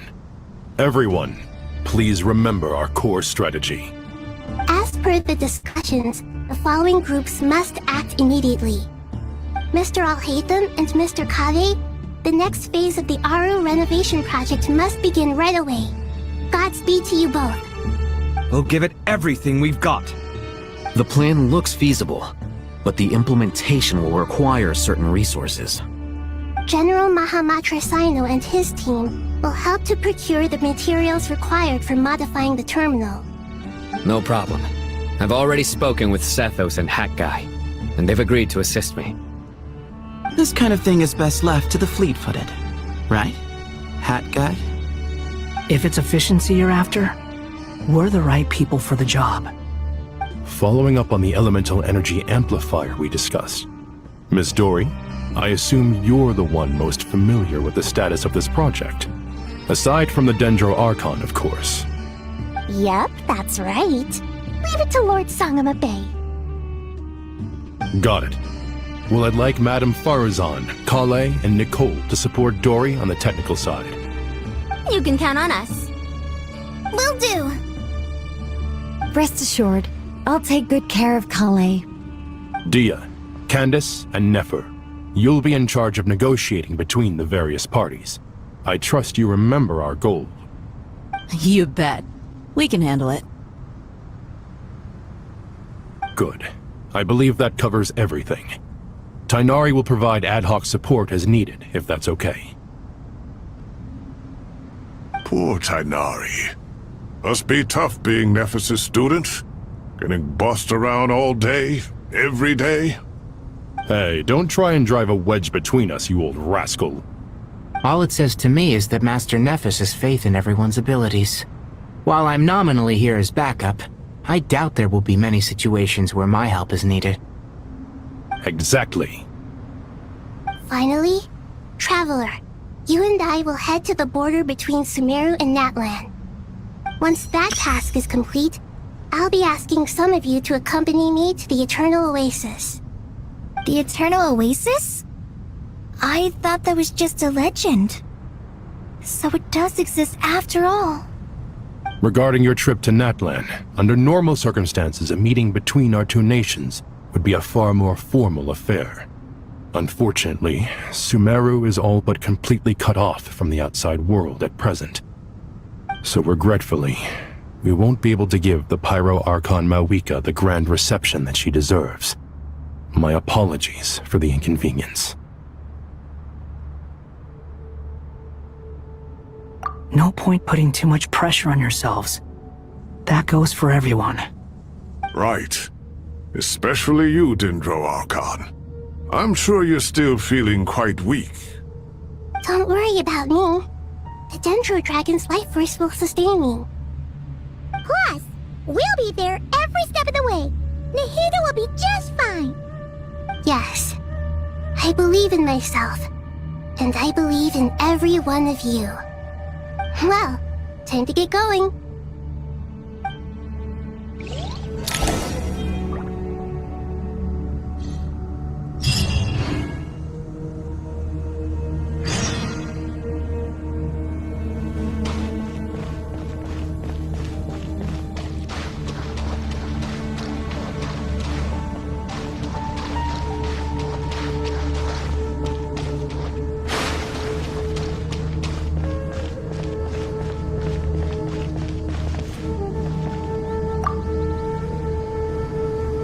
To what extent we can implement the final plan depends on how successfully the Akasha can be modified and configured.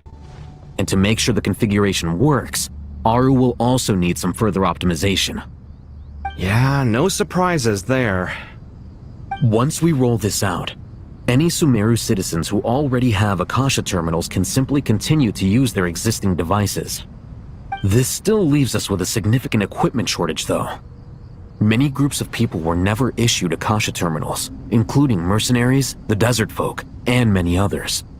We'll need a supply of rare materials for the renovation of Aru and the production of new terminals. Right now, the best place to source these locally is from the primal constructs within King Deshret's mausoleum. Time is not on our side here. It's gonna be a race against the clock. The Aru merge and renovation project will have to be carried out by you two. Everything's riding on this, so failure is not an option.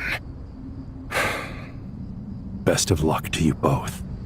As discussed, General Mahamatra Sino and Mr. Hatguy will source the required materials. Mr. Sethos is quite familiar with the layout of King Deshret's mausoleum. With him accompanying them, things should go quite smoothly. I have every confidence. In the meantime, we may as well take a breather. Makes sense. There's not much we can do until the materials arrive. Get information and stay close. What is this, boot camp? Knock it off. It's just Sino being Sino. You know what he's like. Everyone clear on our mission objective. Locate the excess primal constructs, dismantle them, and extract the required materials. And King Deshret's 7 pillars agreed to this? If they're just sitting there doing nothing, we might as well put them to use. Thoth's words, not mine.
Excuse me? Your sins weigh upon your soul. Your penance is due. Guilty. You stand condemned. Way ahead of you! Unsightly insects! Squall and fury!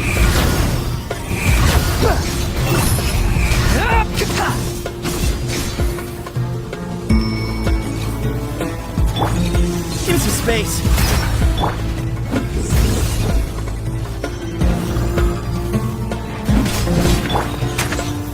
Excuse me?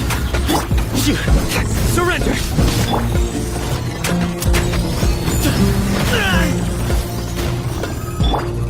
The wind rises. Upon the gale. How amusing. Nowhere to run.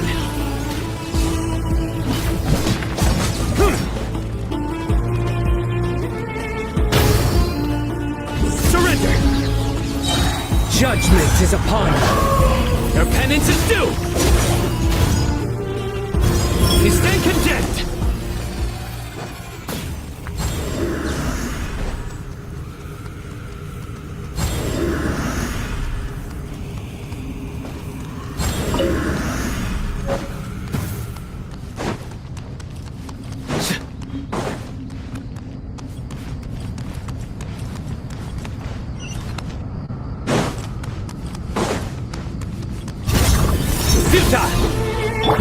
Give some space.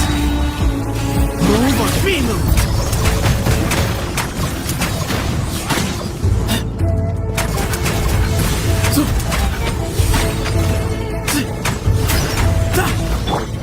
Nowhere to run. Way ahead of you.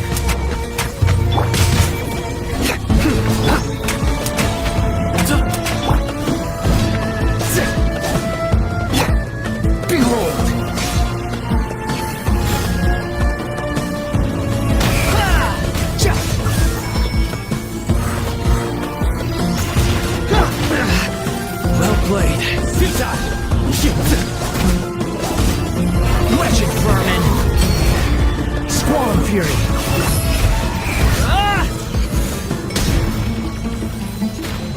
Nothing worth mentioning.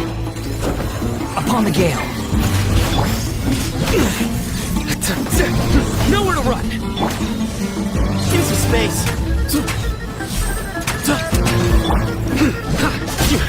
Surrender!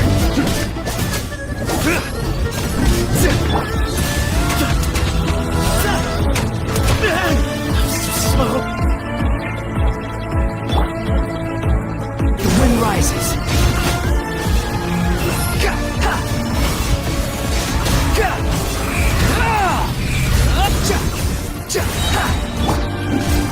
Nowhere to run. Through me, justice is served. Your penance is due. You stand condemned.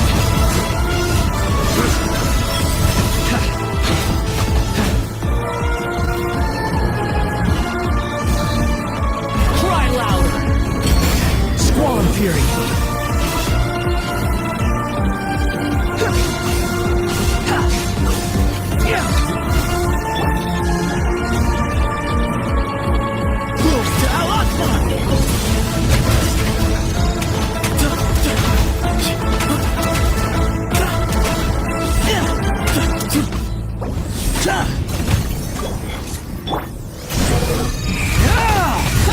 The price for my sins. Grandfather! Sorry.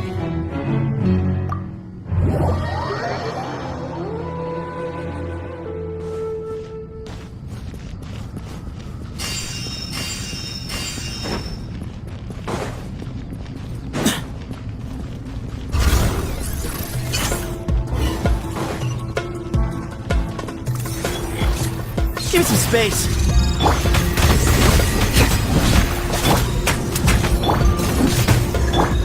The wind rises.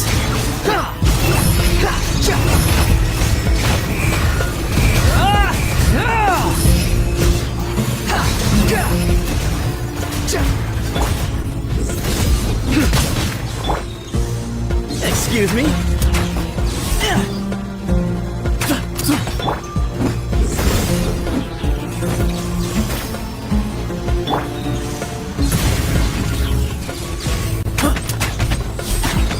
Behind you!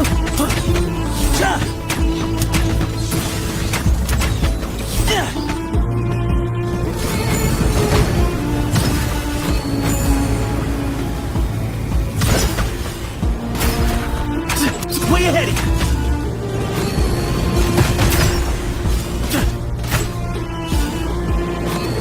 Behind you!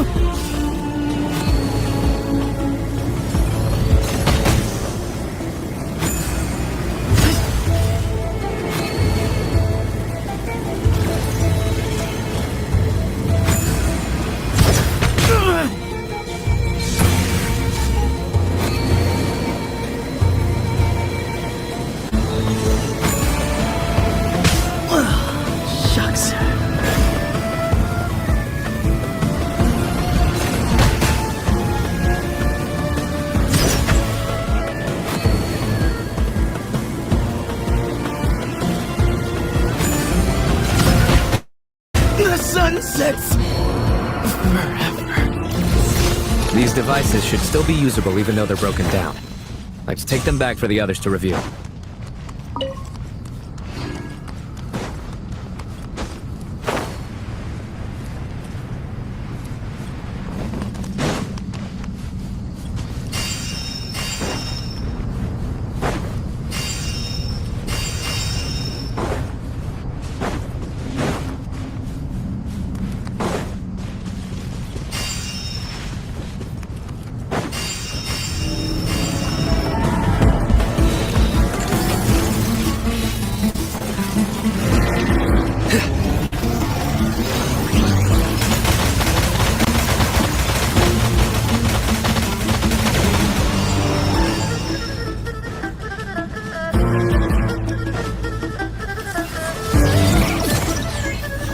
Nowhere to run!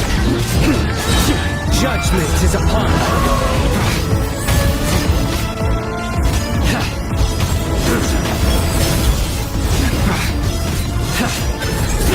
Their penance is dead! Their penance is due! Surrender!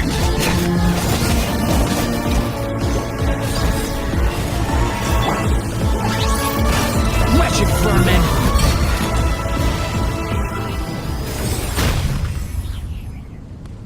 How many do we need again? Enough to make an Akasha terminal for everyone who doesn't own one.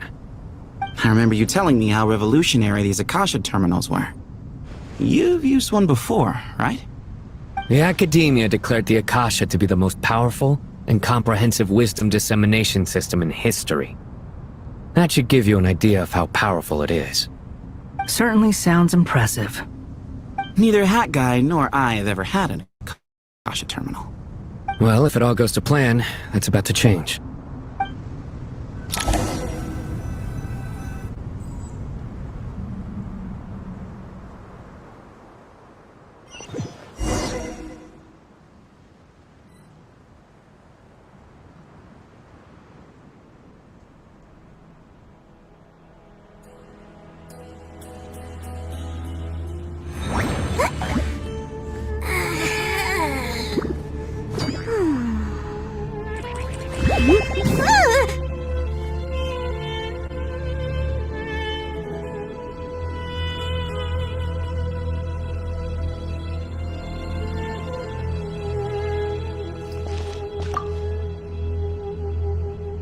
Oh, goody! Thank you so much for handling the delivery. What a long way it was.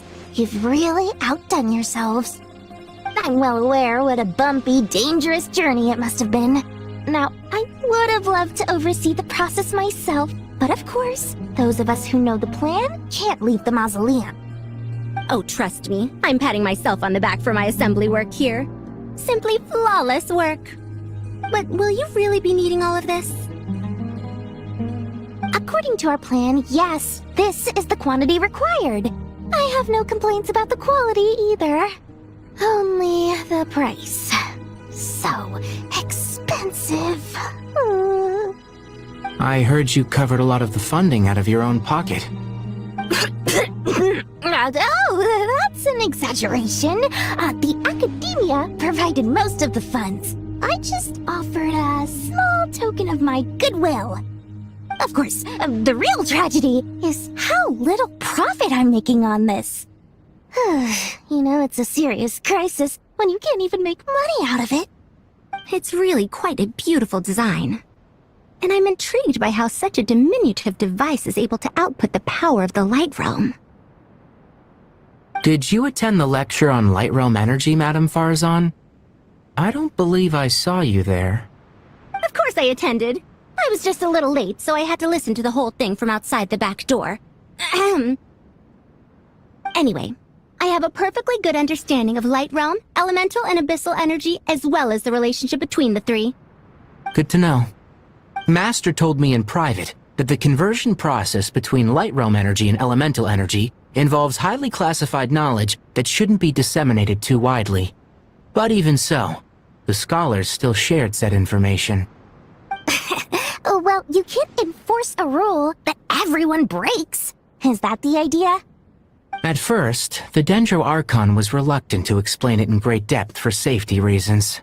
Later, she came to terms with it, and simply informed my master that we would all have to face the question of survival together.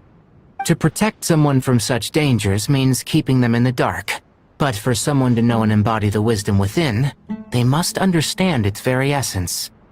It's an information hazard. We're exposed to danger just by knowing the facts, and just like bait, it lures us in by offering us the solution to our problems. But if you're not careful, you'll end up pursuing it down a dark path. A tricky problem. But today, this big problem has been broken down into many smaller, more trivial ones. What do you mean? Ah, I get it. For instance, you and I share secret knowledge, while she and I take on the risks of life, death, and fate. Something like that? Hey, what? That is not what I call a trivial problem. Well, as they often say in Bahumana, an event that is monumental to the individual is negligible in the grand scheme of history. Generally, the fate of the individual is an insignificant affair. Being from a Morta,